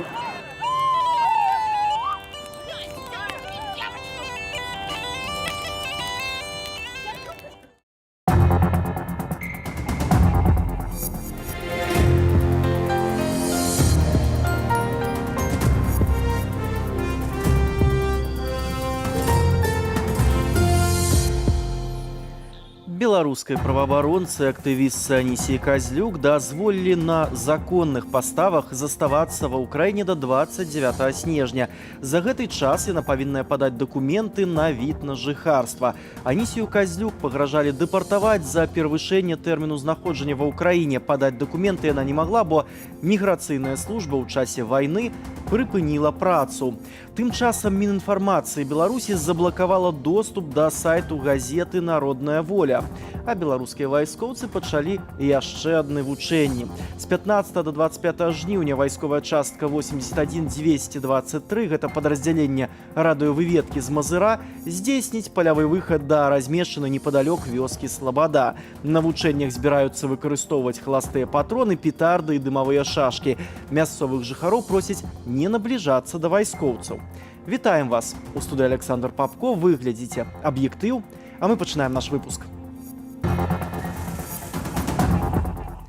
Дэфіцыт у крамах перыядычна ёсць, а стрымліванне дзяржавы ў росту цэн неэфектыўнае. Экспертнае меркаванне абвяргае прапагандысцкія заявы Міністэрства антыманапольнага рэгулявання пра тое, што ручное ўпраўленне коштамі – гэта мудрае рашэнне рэжыму ў сітуацыі санкцыяў і росту сусветнай інфляцыі. Па выніках года ў Беларусі будзе ўтрая большая за прапісаную бюджэце інфляцыя. Так прагназуе Еўрапейскі банк развіцця. Юлія Цяльпук у сваім сюжэце растлумачыць чаму. На траціну больш праверак за паўгода. Міністэрства антыманапольнага рэгулявання і гандлю прачосвае прадпрыемствы і крамы, каб не павышалі рэгуляваных дзяржаваю коштаў на тавары і харчы. Міністр Алексей Богданов похвалился праграме «Тыдзень» на СТВ. Правительство предпринимает колоссальные меры по сдерживанию, и сегодня мы единственная страна мира, где контролируются и регулируются более 50% товаров. Парушаеш папярэджанне, парушаеш паўторна штраф. У сістэму кантролю спрабуюць уцягнуць пакупнікоў, каб тыя дакладвалі, калі заўважаць, што пэўная крама ўзняла цану на пэўны прадукт насуперак забароне дзяржавы. Март пераконвае, стратэгія ручнога рэгулявання коштаў паспяховая, накіраваная на дабрабыт людзей. Кіраўнік праекту «Кошту раду» Владимир Ковалкин мае сумневы. Если сравнить рост цен, инфляцию в Беларуси и в соседних странах, таких как Польша, Литва, то мы увидим, что инфляция в Беларуси опережает, несмотря на ручное регулирование цен. Когда нет возможности увеличивать зарплаты, единственное, что остается, это пытаться сдерживать цены. Долго, понятное дело, это делать не получится. У ліпені інфляцыя паскорылася да 18,1%, згодна са звесткамі Белстату. Па выніках другога летняга месяцу рэгуляваныя цэны раслі ў гэтым дыяпазоне. Бульба амаль па 2 рублі за кілаграм, у сярэднім рубель 70 аддамо за літр малака. 2,5 рублі за цукар, з пастаўкамі якога ў ліпені былі праблемы. Цана на яблыкі сягнула 3 рублёў. Адная з любімых крупаў беларусаў, грэчка, па 5 рублёў 60 копеек. Ялавічына вышэйшага гатунку без косці амаль 18,5 і 4,5 рублі. Ліпеньская цана на таматы. Нібыта урэгуляваў март і пытанні дэфіцыту. Паводле кіраўніка міністэрства, яго не было раней і няма цяпер. Владзімир Кавалкін абвяргае і гэтую заяву чыноўніка. Кажа, арганізацыям, якія нясуць страты праз стрыманне коштаў, даводзіцца ствараць дэфіцыт. Если мы себе представим, что на молоко низкой жирности значит, есть регулирование цен, то молокозавод начнет производить молоко какого-то другого процентной жирности за нормальную рыночную цену.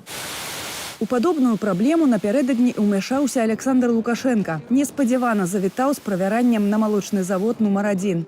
Думаю, чего он не хочет, чтобы я сюда поехал. Я же понимаю, и упаковка, и то, и это нет.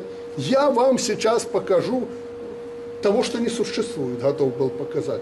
Такія пабочныя эфекты дзейнай палітыкі непазбежныя і, падобна, не апошнія. Акадэмічная дырэктарка цэнтру «Бырок» Кацярына Барнукова кажа, што ўзровень заробкаў будзе надалей падаць у стасунку да інфляцыі, але не бясконца. Экономика в любом случае будет как-то продолжать развиваться.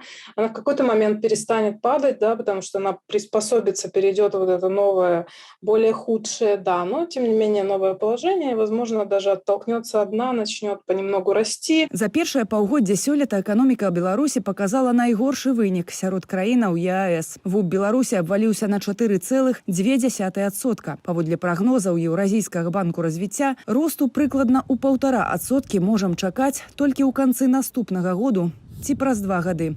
Юлія Тяльпук, Белсат. А ў горадні пачаўся працэс па справе журналіста-расследавальніка Дзяніса Івашына. Яго абвінавачваюць ва ўмяшанні ў дзейнасць супрацоўнікаў органаў унутраных справаў і ў дзяржаўнай здрадзе. Палітвязню пагражае да 15 гадоў пазбаўлення волі. Суд праходзіць у закрытым рэжыме, бо нібыта матэрыялы справы могуць утрымліваць дзяржаўную таямніцу. Але мы ўсё ж паспрабавалі разабрацца, у чым абвінавачваюць наша калегу. Михаил Пранович распавядзе падрабязней. Суд у справе Дзяніса Івашына пачаўся толькі сёння, але дзяржаўныя медыі ўжо вынеслі свой вердыкт. Вінаваты. Напрыклад, прапагандысты з каналу «Беларусь-1» у сваім сюжэце не ставяць пад сумнеў, што Івашын супрацоўнічаў з замежную выведкаю. На скамье подсудимых журналист Денис Ивашин, который передавал информацию СБУ и другим спецслужбам Украины. Няпроста прыйшлося і еўрапейскім дыпламатам, якія ўсё ж паспрабавалі трапіць на суд, няхай ён і быў закрытым. Гэтак званы інфаспецназ на чале з Ксеніяй Лебедзевай абвінаваціў іх і ў тым, што людзі гінуць ва ўкраіне, і ў тым, што Еўразвяз нібыта спансуе тэрарызм, і ў тым, што яны увогуле захацелі прыйсці на паседжанне суда. Почему сегодня представитель Евросоюза прибыл в суд, где будут судить, где начинается процесс человека, который обвиняется в госизмене, который сплавлял информацию касательно Беларуси для Украины?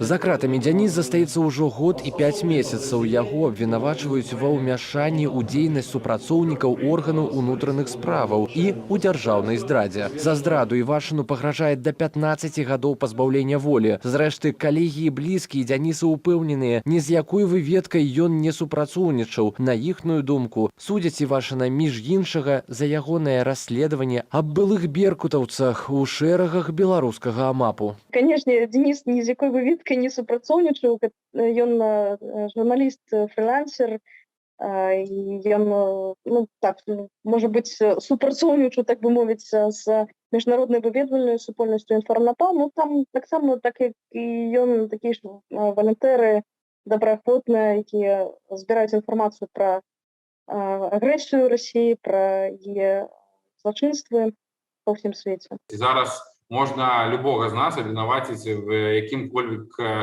здраді, знову-таки. Хтось, ну, умовно кажучи, ходив, зустрічався на прес-конференцію, ходив до українського амбасадора, а одразу можна вішати ярлик про, там, не ведаю, супрацовництво з виведкою. Хтось ходив до польського, американського, але це абсолютно не має ніякої сувязі з рэчаіснасцю. Ні родныя, ні калегі Дениса на справядлівыя рашэнні суда нават не спадзяюцца. Вядзе справу журналіста суддзя Валерый Рамановскі, які ўжо не раз вызначыўся ў палітычных справах супраць беларусаў. Тым часам юрысты праваабаронца Роман Кісляк мяркуе, што справы такога кшталту увогуле могуць разглядацца толькі судом прысяжных. Суд бы присяжный решил, есть тут измена государства или нет, есть вмешательство или нет. И так и остальные дела, большинство дел, которые сейчас власти накручивают в отношении политических, гражданских активистов, журналистов, расследователей, правозащитников. Нягледзячы на прадказальны вынік, сваякі журналіста ўсё роўна прыйшлі да будынку суда, каб яго падтрымаць. Маці Дзяніса ў выніку сталася яшчэ адной ахвяраю нападак прапагандыстаў. Тым не менш, жанчына не промолчала. Какая цель вашего визита? Для чего вы сюда пришли? Михаил Пранович, Белсат. Что вы хотите сделать? То, что слышали. Парк высокіх тэхналогіяў застанецца без аднаго са сваіх замежных піянераў. Паводле інфармацыі рэсурсу Office Life, рэзідэнт парку высокіх тэхналогіяў Сіклум Бел, які належыць дацка-украінскаму распрацоўніку Сіклум, у чэрвені пачаў працэс ліквідацыі. Яшчэ ў 2019 годзе кампанія ўваходзіла ў топ-50 IT-працадаўцаў у Беларусі. Адметна і тое, што контрольным пакетам Сіклум валодае вядомы амерыканскі мільярдэр Джордж Сорас. 25 гадоў таму ён пакінуў Беларусь у статусе мецэната, а цяпер і ў статусе бізнэсоўцы. Іншыя тэмы ў скароце навінаў. Міністэрства ўнутраных справаў Украіны больш не будзе супрацоўнічаць з калегамі з Беларусі, а менавіта не будзе дзяліцца інфармацыяй пра злачынствы, праводзіць супольныя дзеянні з беларускімі сілавікамі, абменьвацца досведам, дакументамі, спецыяльнай тэхнікай. Дзеянне пагаднення пра супрацу спыніў кабінет міністра Украіны. Цяпер пра гэта Украіна мае апавясціць беларускі бок, а праз 3 месяцы пасля гэтага пагаднення, падпісанае ў 1992 годзе, страціць юрыдычную моц. Гэта ўжо 7-ы дакумент паміж двума дзяржавамі, дзеянне якога Украіна спыняе пасля пачатку расійскай агрэсіі. У гістарычнай памяці сіла і адзінства беларускага народу. Такую тэму Міністэрства адукацыі абрала для правядзення першага занятку ў школах у новым навучальным годзе. Агулам жа чыноўнікі абавязалі школы ўзмацніць працу ў, цытата, ідэалагічным, грамадзянскім і патрыятычным выхаванні. Адпаведныя інструктыўна-метадычныя лісты міністэрства разаслала ва ўстановы адукацыі. У новым навучальным годзе ад настаўнікаў патрабуюць акцэнтаваць увагу на падзеях Вялікай Айчыннай вайны і трагедыі ў Хатыні, ды ўнушаць павагу да дзяржаўнай сімволікі. Замест факультэту інфармацыйных камунікацыяў факультэт інфармацыйнай бяспекі. Гэткія змены з сённяшняга дня ў Беларускім дзяржаўным універсітэце інфарматыкі і радыёэлектронікі. Паводле дэкана факультэту, змены звязаныя з тым, што пашыраецца колькасць электронных паслуг насельніцтву, адбываецца лічбавізацыя эканомікі, таму патрэбныя адпаведныя спецыялісты. У Лісічках і Чарніцах са шмат якіх раёнаў Гомельшчыны выявілі высокі ўзровень радыенуклідаў. Пра гэта паведамляе Цэнтр гігіены, эпідэміялогіі і грамадскага здароўя Гомельскай вобласці. У ліпені адмыслоўцы цэнтру даследавалі 250 пробаў грыбоў і ягадаў. Забруджанне цэзіем 137 выявілі ў 26 пробах чарніцаў і ў 8 пробах лісічак. Высокі ўзровень радыяцыі выявілі ў прадукцыі з Брагінскага, Будакашалёўскага, Веткаўскага, Лельчыцкага, Лоеўскага, Мазырскага, Нараўлянскага, Рэчыцкага, Рагачоўскага і Чачэрскага раёнаў. А ў некаторых пробах з Кармянскага раёну ўзровень цэзію 137 перавышаў норму ў 17 разоў. Полк імя Кастуся Каліноўска афіцыйна патлумачыў, чаму яго прадстаўнікі не ўзялі ўдзел у канферэнцыі «Новая Беларусь». Канферэнцыя адбылася ў Вільні 8-9 жніўня. На ёй абмяркоўваліся у прыватнасці пытанні пераходу Беларусі ад аўтарытарызму да дэмакратыі. Пазіцыю палка Каліноўска патлумачыла яго афіцыйная прадстаўніца. Даводзім, што полк Каліноўскага з'яўляецца вайсковым падраздзяленнем у складзе ўзброеных сіл Украіны і выконвае баявыя задачы на фронце. На парадак дня канферэнцыі «Новая Беларусь» пытанні, якія непасрэдна датычацца вайсковай справы, не выносіліся. Эта канферэнцыя не планавалася як профільны вайсковы форум. Па гэтай прычыне полк вырашыў не прымаць удзел у канферэнцыі «Новая Беларусь». Падкрэслім, полк Каліноўскага ніколі не адмовіцца ад сваёй стратэгічнай мэты – вызвалення Беларусі. Гістарычная знаходка ў віленскіх архівах. Невядомы раней рукапіс, магчыма, належыць пяру Кастуся Каліноўскага. Аб гэтым у сваім фейсбуку паведаміў гісторык Алесь Смалянчук. Што знайшоў гісторык і які ўплыў мае постаць Кастуся Каліноўскага на гісторыю сённяшняй Беларусі, распавядзе Алла Перумова.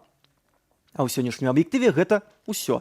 Пасля матэрыялу разам са Святланай Аўчаровай мы працягнем жывы эфір на Белсаце. Не пераключайцеся.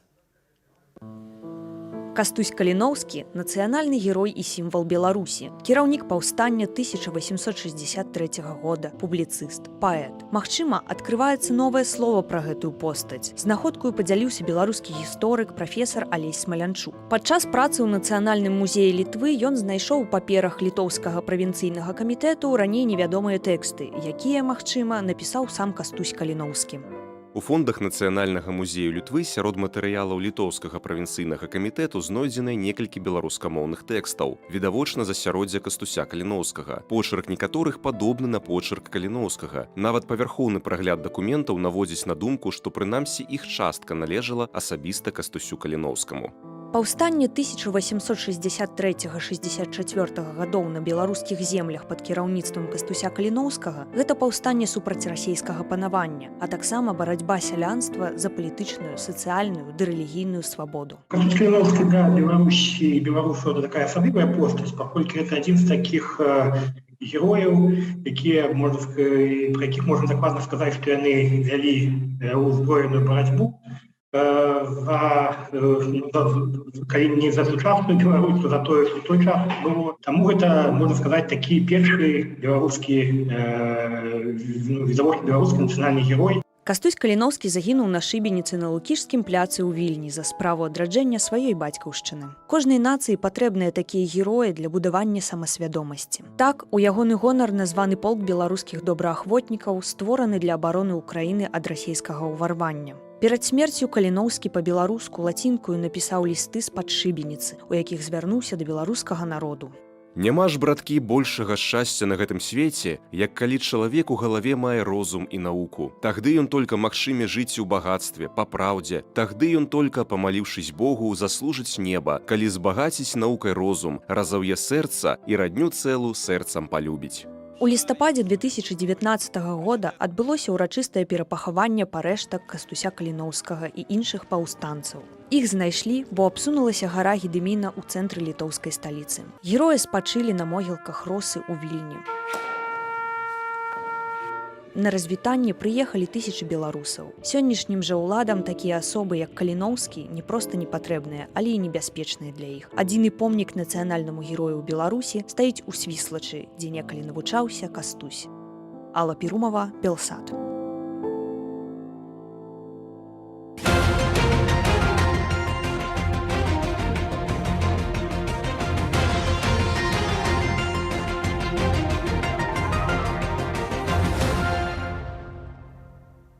Это был «Объектив», новости по-белорусски без цензуры. А мы продолжаем студию «Белсат». Еще 45 минут мы с вами, и у нас есть много тем, о которых мы хотели бы поговорить.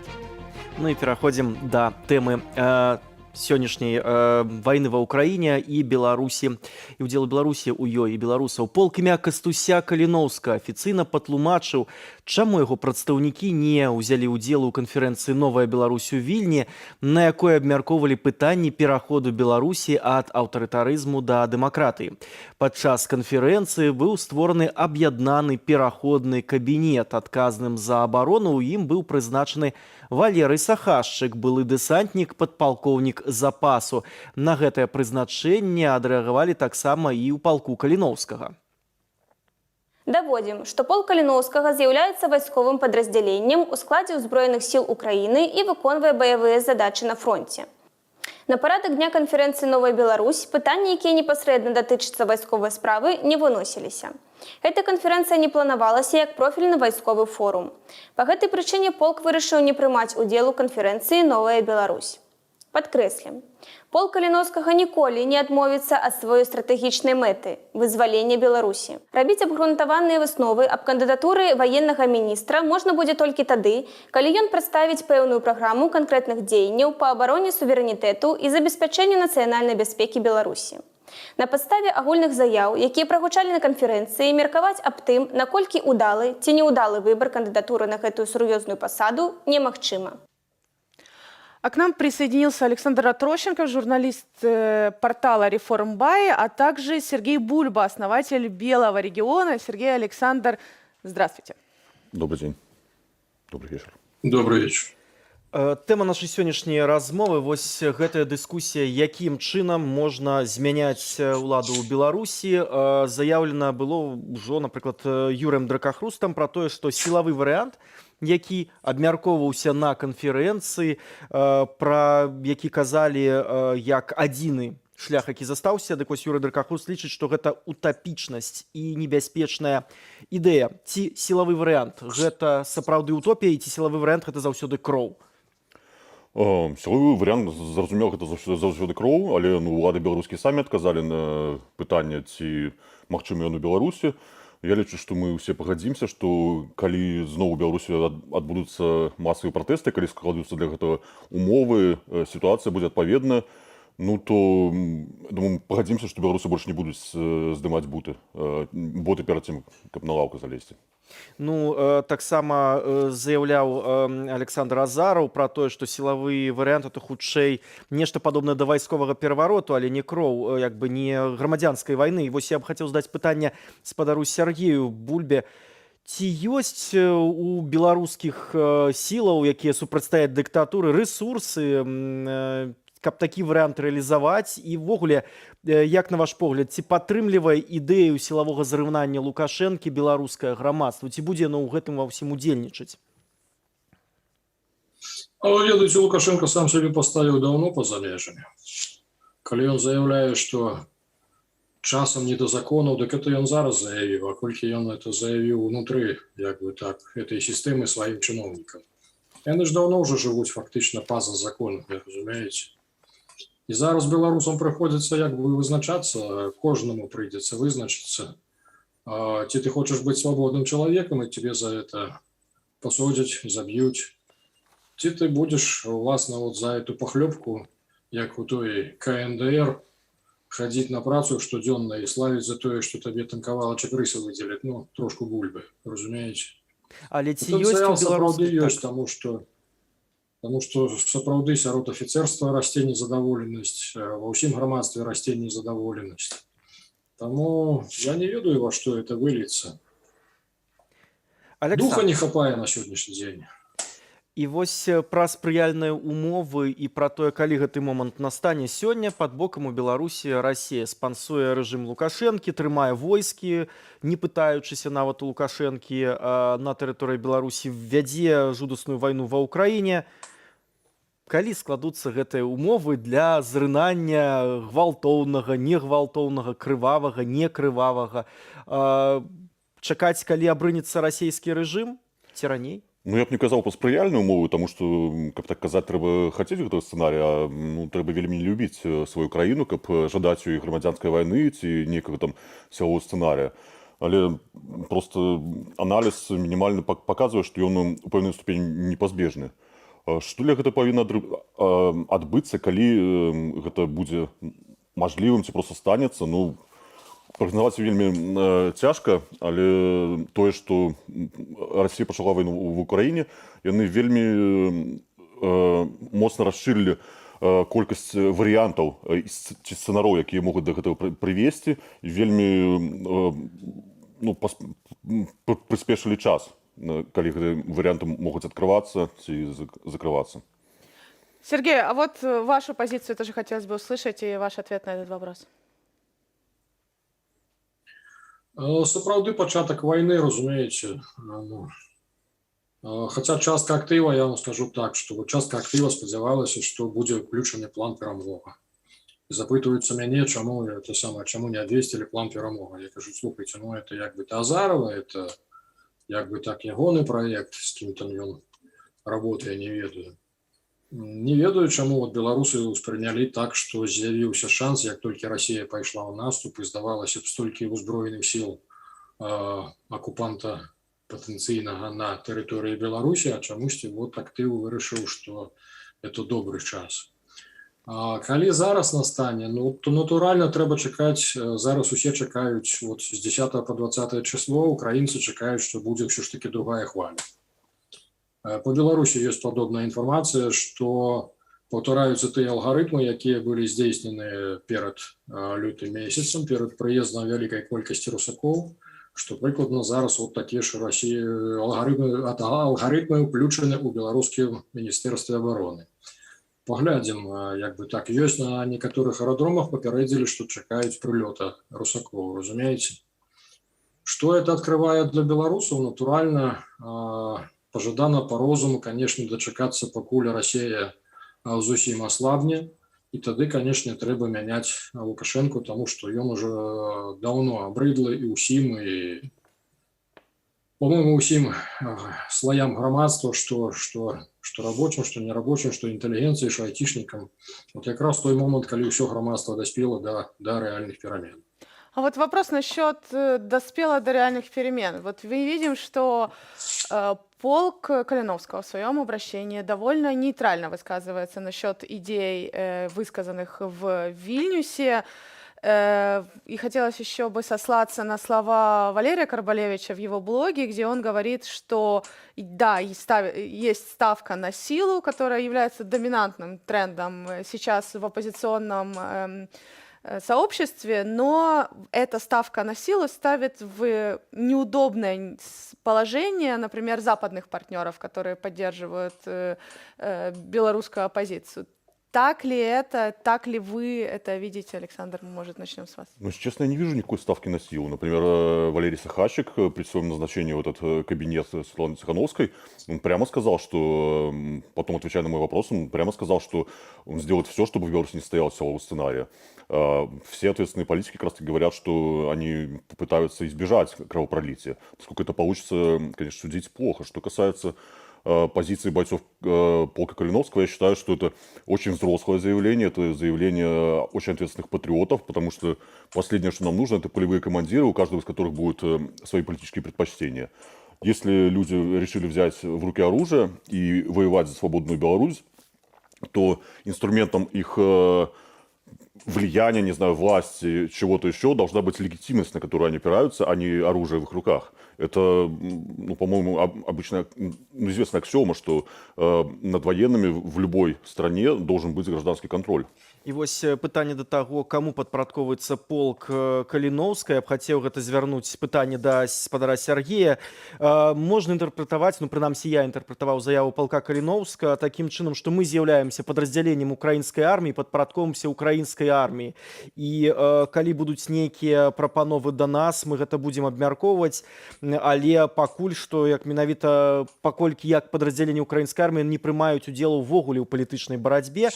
І, напрыклад, Павел Кулажин, як адзін з байцоў гэтага палка, пакінуў яго, бо вымушаны быў пакінуць гэты полк, таму што Павел хацеў і там дабіваўся таго, каб полк замест таго, каб ваяваць пад Херсонам, прабіваўся на мяжы з Беларусю. Дык вось, ці будзе полк Каліноўска прымаць актыўны ўдзел сапраўды у сілавым варыянце змены ўлады ў Беларусі? Не будзе батальён Каліноўскага. Давайте шчыра адказваць на пытанні, батальёны, не полк. Ну, адкідаць это піар, дзіцячы ўжо пара. Не будзе ён нікуды прабівацца, таму што ён сапраўды падраздзяленне ЗСУ, таму што няма каманды і не дасць Украіна каманду ім нікуды наступаць. Таму што і з боку Украіны это будзе безответственно. Этих 260 чалавек посылаць на убой ніхто не адправіць, разумееце? Ну. І калі вот это вот, ну, я шчыра даўно здзіўляюся, вот калі Валерый Сахашчик, это офицер, на яго глядзіш і ты разумееш, што это камбрыг, да, командир сур'ёзны. Калі глядзіш на хорошых хлопцаў з падраздзялення Каліноўскай, разумееш, это хорошыя шчырыя хлопчыкі. Часам у іх вочы гараць, да. Але ж яны не прафесіяналы, і адпраўляць такіх у бой, я думаю, што Украіна не рызыкне, хаця б для таго, каб зберагчы жыццё от нашых гэтых беларускіх славных патрыётаў. Такім чынам вы лічыце, што яны як бы добрыя тактычныя байцы, але яны не камандзіры, не стратэгі, не военачальнікі? Абсолютно, это старая проблема, я уже про это говорил, что на базе батальона Калиновского может сформоваться некий зачаток правого сектора. А менавіта вот Погоня и Сахашчик, там магчыма формование того, что можно будет назвать, скажем так, перспективной белорусской армией, где можно будет выховать как раз офицеров для армии. Чем адрозніваецца армейский офицер от добраахвотніка, які як бы так вот по шчыраму жаданню прыйшоў, паваяваў і пайшоў сабе далей куды хацеў. А афіцера там трошку другі алгарытмы, ён якраз згодны, ён здольны як бы штодзённа несці службу, штодзённа паляпшаць сваю, скажем так, прафесійную якасць. Спадар Сергей, а хто павінен звярнуцца да украінскай арміі, напрыклад, з просьбай рыхтаваць афіцэраў, рыхтаваць будучых камандзіраў высокага рангу, сапраўды там маёраў, капітанаў, палкоўнікаў? Ці магчыма гэта? А вы не задаваліся пытаннем, чаму это самае, чаму афіцеры не ідуць в Каліновскае? Вот у Погоню ідуць, у тым ліку выхаванцы Белага легіёна, наши афіцеры, яны ідуць чамусьці ў Погоню. Дзе да, і колькасць народу меншая, але ж атмасфера там значна лепшая. Гэта пытанне для іншай дыскусіі. Мне сапраўды не хацелася зараз нейкія канфлікты паміж беларускімі добраахвотнымі фармаваннямі. Но хотелось бы другой момент. Когда, пусть мы сейчас не говорим про их участие или поддержку той или иной политической силы, но в то же время в риторике политиков воспоминания и о возможном создании, например, армии за рубежом, и о возможном как бы поддержке того или иного батальона, полка и так далее, оно звучит. Есть ли в обществе сейчас как бы потребность в такой риторике со стороны политиков? Опять-таки, я не слышал таких заявлений со стороны политиков, я слышал такие заявления со стороны популистов. Если человек со сцены в Вильнюсе призывает распустить Белсат и на эти деньги создать белорусскую армию, то это заявление популиста, который, либо человек, который не понимает, сколько стоит армия, потому что равнять журналистские бюджеты с военными, это, совершенно безответственное заявление. Можно, конечно, распустить Белсат и купить на эти деньги одну гусеницу для танка, и вот это будет белорусская армия, и плясать вокруг нее с бубном. Ответственный политик, просто человек, который умеет считать, таких заявлений делать не будет. На армию у белорусских демократических сил нет ресурсов, это совершенно очевидно. Дык все ж таки, калі вы кажаце пра тое, што гаворка ідзе хутчэй не пра там збройны паход на Менск, але пры гэтым ёсць пэўнае стварэнне сілавога крыла ў камандзе Ціханаўскай, чым оно будзе займацца? Чым будзе займацца Сахашчык, чым будзе займацца Азараў? Якая іхная функцыя? Это пытанне да Сахашчыка і Азарова. Я б хацеў, як грамадзянін, як журналіст, каб яны займаліся свой справай і фармавалі нейкія прататыпы сілавых структур Беларусі, як я ўжо сказаў, пад пэўным грамадскім кантролем. І таму што беларускае грамадства, якое жыло больш за 25 гадоў, а шчыра кажучы, больш за 100 гадоў, такім у сітуацыі, калі цэлыя інстытуты, якія павінны прысутнічаць у нармальным грамадстве, у здаровым грамадстве, адсутнічаюць. Тое, што адсутнічаюць людзі, якія умеюць і могуць прымяняць гвалт у мэтах абароны сваіх грамадзян, у Беларусі няма. Таму, калі яны будуць гэта фармаваць, гэта можем пожидать. Сергей, а каковы ваши ожидания, если говорить о силовом блоке, назовем его так, кабинета, созданного в Вильнюсе?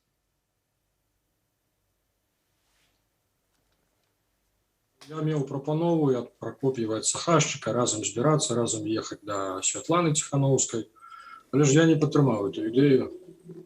За 2 гады так званы штаб не сфармаваў ні ідэалогіі, ни утянной политики, ни тактики, ни стратегии. Тому я не лічу, это самое, что это перспективный проект, який уратуе беларускую нацию.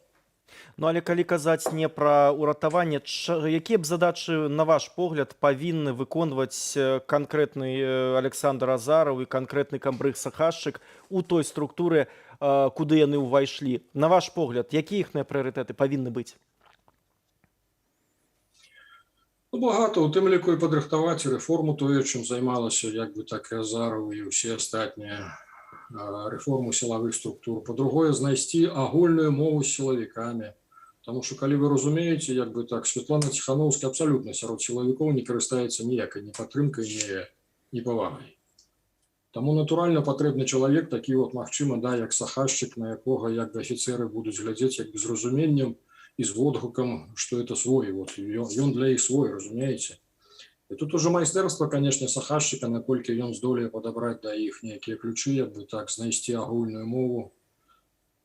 Так что, вот такое я бачу. А то, что на сённяшні дзень адбывалася да гэтага, то это зусім было неяк так сумна і бесперспектыўна.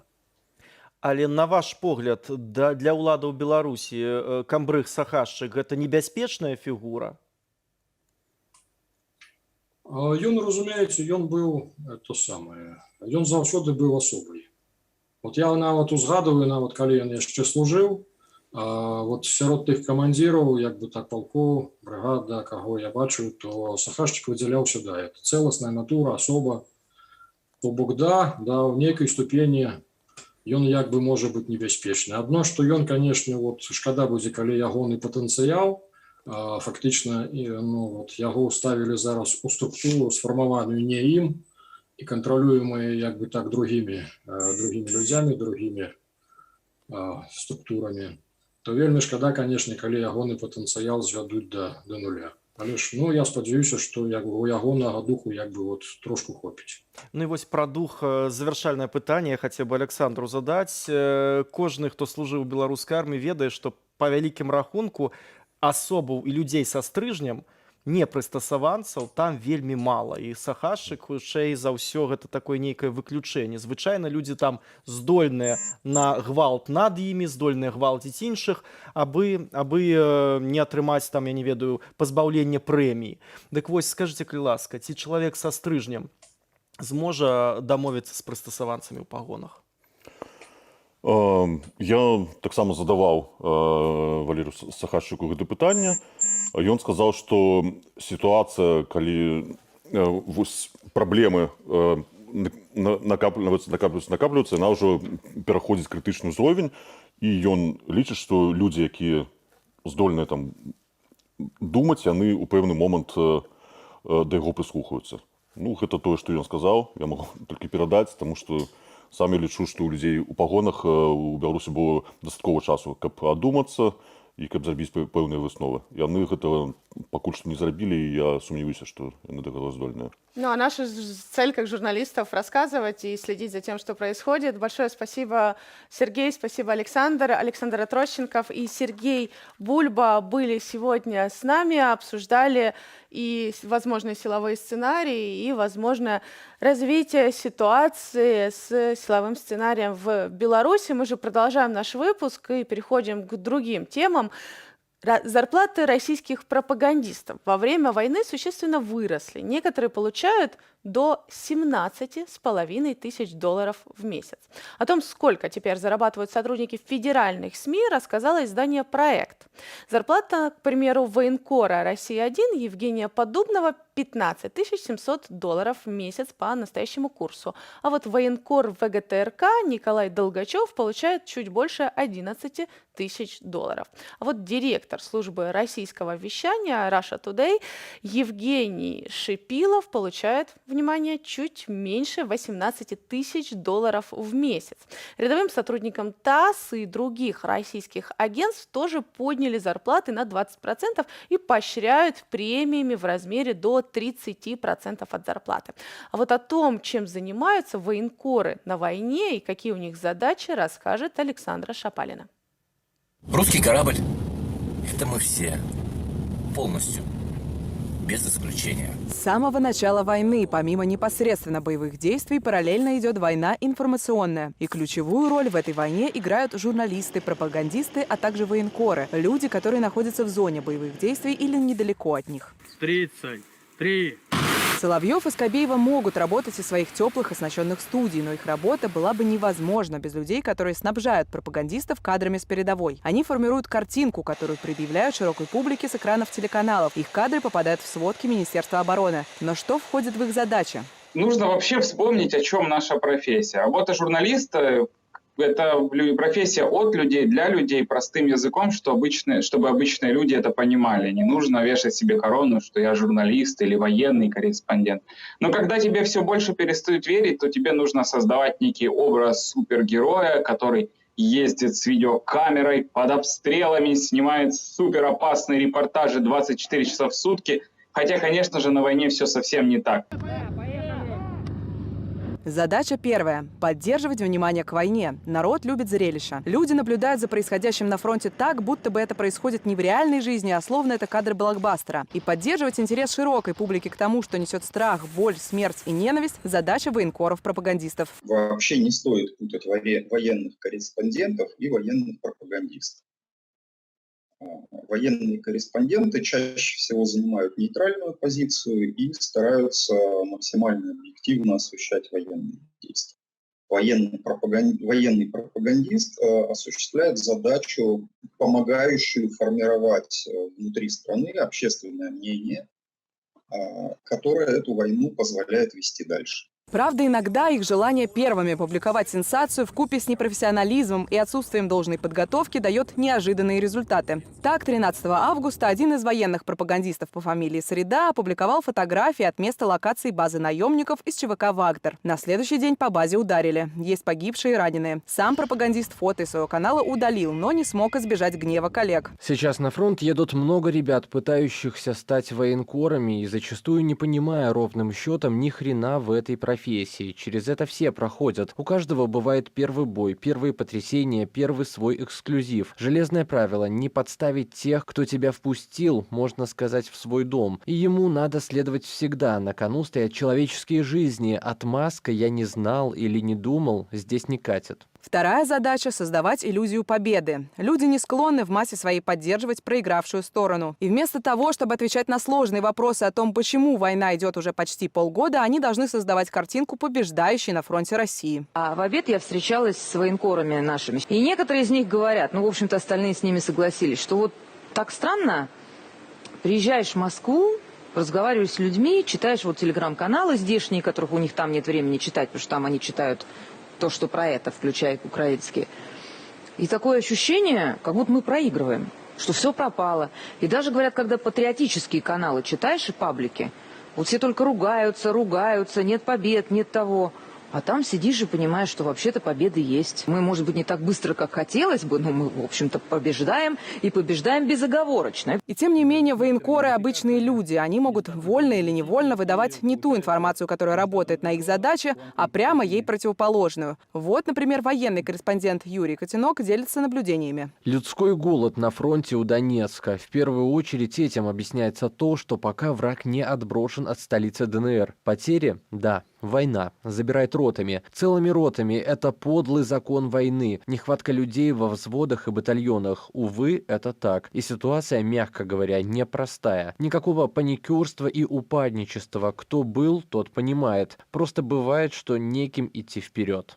Это может быть и намеренным инструментом работы с аудиторией, чтобы дозированно рассказать правду о проблемах, чтобы завоевать доверие. Или это может быть результатом внутреннего конфликта, когда реальность вступает в противоречие с методичкой. У любого человека, который занимается, по сути дела, таким, можно сказать, враньем, рано или поздно наступает момент, когда, во-первых, вылезают концы. То есть реальность все-таки остается реальностью, и искажать картинку нельзя до бесконечности. То есть рано или поздно она входит в явное противоречие с тем, что непосредственно воспринимается. Во-вторых, очень трудно удержать сюжет вранья в голове особенно постоянный. Да. То есть, главная проблема, собственно, таких пропагандистов именно в том, что они периодически проговариваются. То есть это происходит просто потому, что нельзя исказить картинку на 100%. Ну и третья, главная задача прокремлевского военкора – пробуждать ненависть к врагу. О важности этой функции без стеснения рассказывают даже школьникам на уроках политинформации. Военкорам посвящена отдельная презентация. В рамках предмета «Русский язык и литература» подросткам рассказывали, что российские пропагандисты стоят в одном ряду со Львом Толстым, написавшим севастопольские рассказы во время Крымской войны, и с советскими писателями, писавшими о войне – Александром Твардовским, Константином Симоновым и Михаилом Шолоховым. Правда, работа сегодняшних российских военкоров отлично оплачивается, а вот их настоящие намерения – загадка. С одной стороны, это люди создают впечатление таких товарищей, которые просто поверили в собственную пропаганду и живут в этой вот оболочке, которую сами создают. Но с другой стороны, если человек-то грамотно пишет и обставляет аргументами, пусть и мнимыми, пусть и фейковыми, но создает вот эту самую мнимую реальность, то он наверняка понимает, с чем имеет дело. Поэтому моя версия все-таки заключается в том, что они не умеют иначе. Они считают, что эта профессия, которую мы называем журналистикой, она и является тем, чем для них она является. То есть это сопутствующее звено поддержки власти. Есть еще одна задача, осуществить которую крайне сложно – создать героический нарратив. Люди любят героев. Привязка к конкретной личности позволяет приковывать внимание зрителя. Кремлевские военкоры, разумеется, часто рассказывают о подвигах российских военных на войне в Украине. Часто посмертно. Ну и Владимир Путин регулярно проводит награждения. Но в этих сообщениях почти не упоминаются действия главнокомандующих. Издание «Медуза» выяснило, что это не совпадение. Источники журналистов утверждают, что российскому президенту не нужно, чтобы кто-то из российского генералитета получил народную популярность. Ведь это может сделать их достаточно влиятельными, чтобы перестать подчиняться Путину. Александра Шапалина, Белсат. А наш выпуск мы продолжим обзором новостей. Берцы не дали, сказали, в бою отберешь. Насильно мобилизованные военные в так называемых ЛНР и ДНР записали видео, в котором показали, как их обеспечивает российское государство. На видео военнослужащие мобилизационного резервного батальона номер 2740 заявляют, что больше не хотят воевать, а также демонстрируют свою экипировку, обувь разного размера и разные вещмешки. Поэтому, как отметили солдаты, кто-то воюет в кроссовках, а кто-то в бронежилете, который привезли родители. Пачаўся закрыты суд над палітзнявольным журналістам Дзянісам Івашыным, корэспандэнтам газеты «Новый час» і удзельнікам міжнароднай валанцёрскай супольнасці «Інфармнапалм».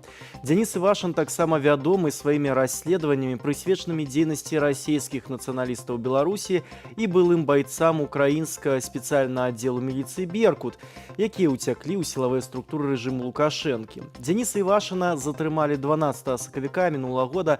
Яго абвінавачваюць на падставе двух артыклаў крымінальнага кодексу, паводле якіх яму пагражае ад 7 до 15 гадоў няволі. На судовы працэс прыехалі міжнародныя дыпламаты.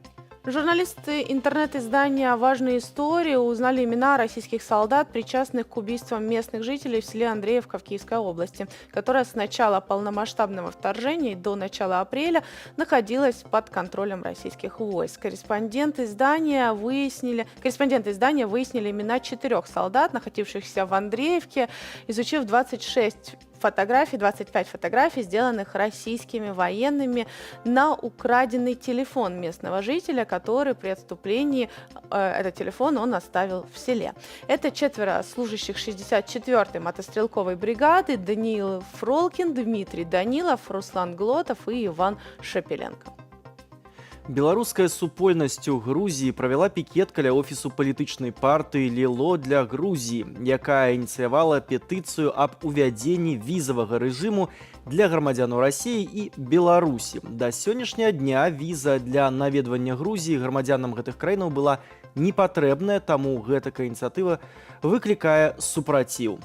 А оппозиционного российского политика Алексея Навального отправили в штрафной изолятор из-за якобы нарушения формы одежды. Об этом сообщил сам Навальный через свои социальные сети и отметил, что реальная причина наказания, цитата, «регулярное расстегивание верхней пуговицы робы, которая ему мала». До сегодня политик находился во Владимирской колонии номер 6. Накануне он основал профсоюз «Промзона» для заключенных и сотрудников колонии. Новыя здабыткі спадчыны Кастуся Каліноўскага, магчыма, з'явіліся ў беларусаў. Гісторык і прафесар Алесь Смалянчук падчас працы ў Нацыянальным музеі Літвы выявіў невядомыя раней беларускамоўныя тэксты ў дакументах літоўскага правінцыйнага камітэту. Менавіта гэтым камітэтам і кіраваў наш нацыянальны герой. Паводле гісторыка, нават павярхоўны агляд знойдзеных дакументаў і параўнанне почерку наводзяць на думку, што некаторыя з тэкстаў належаць менавіта Каліноўскаму. А более 2000 украинских школ были повреждены во время полномасштабной войны России против Украины. 230 из них полностью разрушены. В городах Украины остро стоит вопрос, как начинать обучение 1 сентября. Большая часть школ перейдет на дистанционное обучение, а некоторые учебные заведения внедрят смешанную модель онлайн и офлайн. Александра Адамчук продолжит эту тему.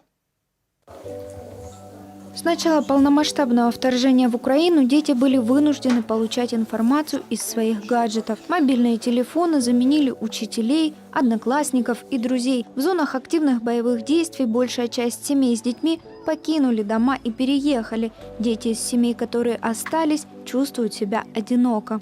Мне не с кем гулять. Целый день в телефоне сижу. Ну а раньше бегали? А раньше ходили, бегали, на великах катались. Дети боятся и от этого уходят в свой альтернативный мир, говорят родители школьников, которые остались в зонах активных боевых действий. Некоторые дети стали более бояться вот этих взрывов. Это раз, все равно это на психику держит. Плюс не хватает общения со сверстниками. Это два. Ну, ребенок есть ребенок, он должен и побегать, и попрыгать, и поиграться.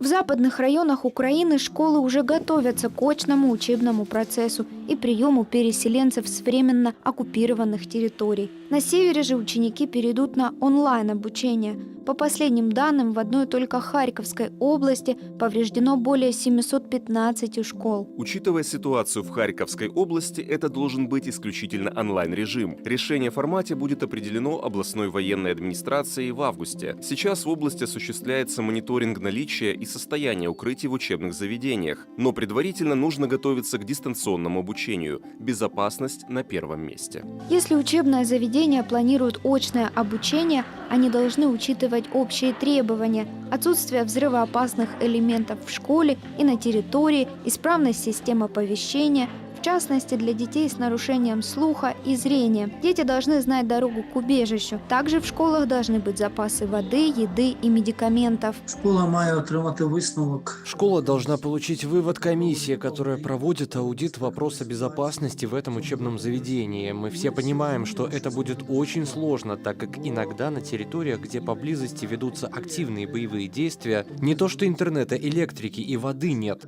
Електрики і води немає. З погляду С точки зрения материалов, которые можно использовать, в принципе, у нас есть что использовать. Есть всеукраинская школа онлайн.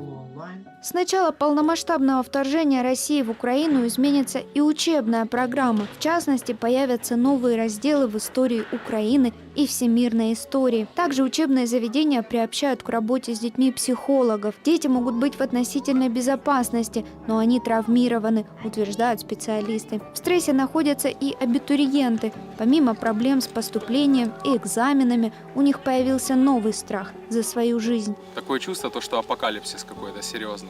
Я просто смотрю на небо, не знаю, на природу, что ли, потому что мне больше ничего не остается делать. И как будто бы вмиг все так обрушило, все, что тебе хотелось достичь, и чего-то сделать, это попросту вмиг стало невозможным. Власти городов, где ведутся активные боевые действия, просят людей эвакуироваться. Даже если семьям удалось обеспечить себя надежным убежищем, дети не могут полноценно жить и учиться под обстрелами. Людина, я відчуваю те, що і вони не повинні бути тут. Как человек я чувствую, что они не должны быть здесь. Это я говорю как отец, чей сын может ходить в свою школу только онлайн. Я знаю, как это тяжело. И это касается не только Донецкой области. Я чувствую, что дети не должны оставаться в Донецкой области. Это зона активных боевых действий. Діти не повинні перебувати на Донеччині. Це активна зона бойових дій. Школы в более спокойных районах Украины будут самостоятельно решать, проводить занятия онлайн или офлайн после решения специальной комиссии. В начале августа к очному обучению было готово около 30% школ Украины. Александра Адамчук, Белсат. О большей ситуации в Украине расскажет наш коллега, корреспондент Белсата Денис Дудинский. Денис, тебе слово. Добрый вечер. Вкратце об оперативной ситуации на фронтах Украины. Сегодня днем российские войска обстреляли Сумщину. Сообщается о 50 прилетах. В основном все ракеты упали на территории лесонасаждений или просто попали в поля. Есть возгорания, которые были относительно быстро потушены. Также в период между 8 и 10 утра российские войска дважды обстреляли Черниговщину из ствольной артиллерии и минометов. Сообщается о 70 взрывах. В окрестностях села Каменская Слобода есть повреждения гражданских служебных построек, без жертв обошлось. Также сегодня днем российские войска пытались штурмом прорвать оборону вооруженных сил Украины сразу на 7 направлениях. Это Харьковское направление, Славянское, Краматорское, Бахмутовское, Авдеевское, Запорожское. Ночью также обстрелу подвергся и город Славянск. От взрывов пострадали 2 микрорайона города, включая также центральный микрорайон, центральную часть города. К счастью, обошлось без жертв. Также ближе к утру сегодня был обстрелян Харьков, многострадальная Салтовка, северный район Харькова. 9 человек получили ранения, 1 человек погиб.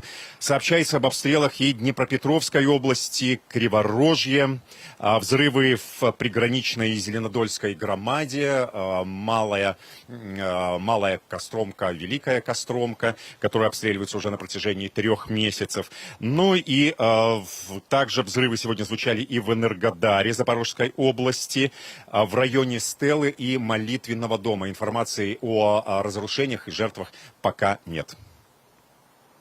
Дякую вялікі, Дзяніс. У нас на сувязі быў Дзяніс Дудзінскі, наш корэспандэнт з Киева, які распавёў апошнюю інфармацыю з фронтоў украинской войны. А наш выпуск постепенно подходит к концу. Для вас в студии работал Светлана Овчарова, мой коллега Александр Попко. Но перед тем, как окончательно уже попрощаться на сегодня с вами, еще одна история из Украины. После аннексии Крыма в 2014 году Одесса и область стали главным курортом Украины. Но в этом году военная агрессия России свела на нет туристический сезон в регионе. Из-за отсутствия отдыхающих колоссальные убытки несет местный бизнес. Местные власти уже говорят, что за 2 этих летних месяца Одесса потеряла 85% дохода. Как живет туристический бизнес Одессы в условиях войны? Об этом в сюжете Евгения Салтана уже через несколько секунд на ваших экранах. До свидания. Но обязательно оставайтесь с Белсатом и уже до встречи в эфире. В этот номер одесского отеля уже несколько месяцев не заходили постояльцы, хотя еще год назад бронь на него надо было оформлять за несколько дней, а то и недель. Сейчас же спрос на номера упал, рассказывает владелец. Не изменило ситуацию и снижение цены со $100 до 20 за сутки. В настоящее время гостиница заполнена только на 10%. Уже 60 миллионов гривен не получено. Мы понесли большой ущерб, потому что модель нашего бизнеса такова, что основные деньги мы зарабатываем летом. В минус уходят или вовсе закрываются не только отели Одессы. То же самое касается и ресторанного бизнеса. На главной улице города Дерибасовской, где всегда было изобилие различных общепитов, сейчас работают единицы. Война наложила отпечаток на остальные туристические отрасли Одессы. 95-98% туристического бизнеса сегодня не работает. То есть в музеи никто не ходит, они закрыты, у нас театры закрыты, экскурсий нету. Это санаторно-курортного лечения нету. Подсчитывать убытки сейчас не берется ни один специалист. Но вопрос даже не в том, сколько теряют бизнесмены, а с ними и бюджет Одесского региона, а как вернуть утраченное. По мнению руководителя областного департамента инвестиций, нанесенный ущерб должен возместить виновник сложившейся ситуации, то есть Россия. Будет там один комплексный процесс, где Украина будет предъявлять в международных инстанциях Российская Федерация на возмещение. Но на этот процесс, отмечают в департаменте, может уйти много времени. Поэтому сейчас надежда на европейские страны, с которыми Украина уже разработала послевоенный план восстановления страны. Страны западного мира проявили такую инициативу, что они готовы помогать каждому отдельности региону в отстройке и в перезапуске экономики в том числе. По предварительному соглашению отстраивать и поднимать экономику Одессы будет Франция, а вот область будет под крылом Швейцарии. Однако это послевоенный план. На время войны нужен другой, считают эксперты. Например, макрофинансовая помощь европейских организаций. Есть организации, которые дают деньги уже Украине. То есть эти деньги они дают, потому что Украина держится, потому что мы не сдались, не сдаемся и не будем сдаваться. Да? И вот за счет этих денег можно кредитовать малый и средний бизнес. Но это все пока теория. На практике реальность совершенно другая. За неимением клиентов некоторым приходится оставлять все, что нарабатывали и создавали годами, и уезжать из города. У меня было все, можно сказать. Вот прям все. У меня были шикарные планы и в работе, и в жизни на ближайший год. Но тут пришла буксня, которая в первый же день я поняла, что у меня работы не будет. Я сразу поняла, что половина моих клиентов уехали за границу. И я понимаю, что если я осталась без работы, значит, у меня нет денег, мне не на что снимать квартиру, и на следующий день я выбрала уехать к родителям. Тем предпринимателям, которые остаются в Одессе, приходится или сводить концы с концами, или придумывать, как переформатировать свой бизнес. Мы думали сделать обучающий центр. Из каких-то номеров убрать мебель, сделать там какие-то классы небольшие для обучения. Возможно, мы перепрофилируем отель в долгосрочное проживание и сделаем тариф. Где они живут вроде бы в квартире, но без кухни. А кухня общая, на которой повар им готовит. Но вместе с этим у одесских экспертов есть вера в то, что все вернется в привычное довоенное русло, когда от клиентов не будет отбоя, а все туристические места будут заполнены отдыхающими. Я думаю, что опять тренд патриотического туризма, когда украинцы будут ездить в Украину, поддерживать своими деньгами, отношением, посещением украинские отели, рестораны, туристические дестинации, это будет происходить. Я думаю, что очень много поедет иностранцев именно с такой целью поддержать Украину. В прошлом году Одесскую область во время летнего сезона посетили более 3 миллионов отдыхающих. Туристический сбор региона составил почти $1 миллион. В этом же году сумма может быть скромной. По информации областного департамента инвестиций, за 2 месяца лета бюджет области уже потерял 85% дохода без туристов. Евгений Салтан, Валентин Мирза, Белсат, Одесса, Украина.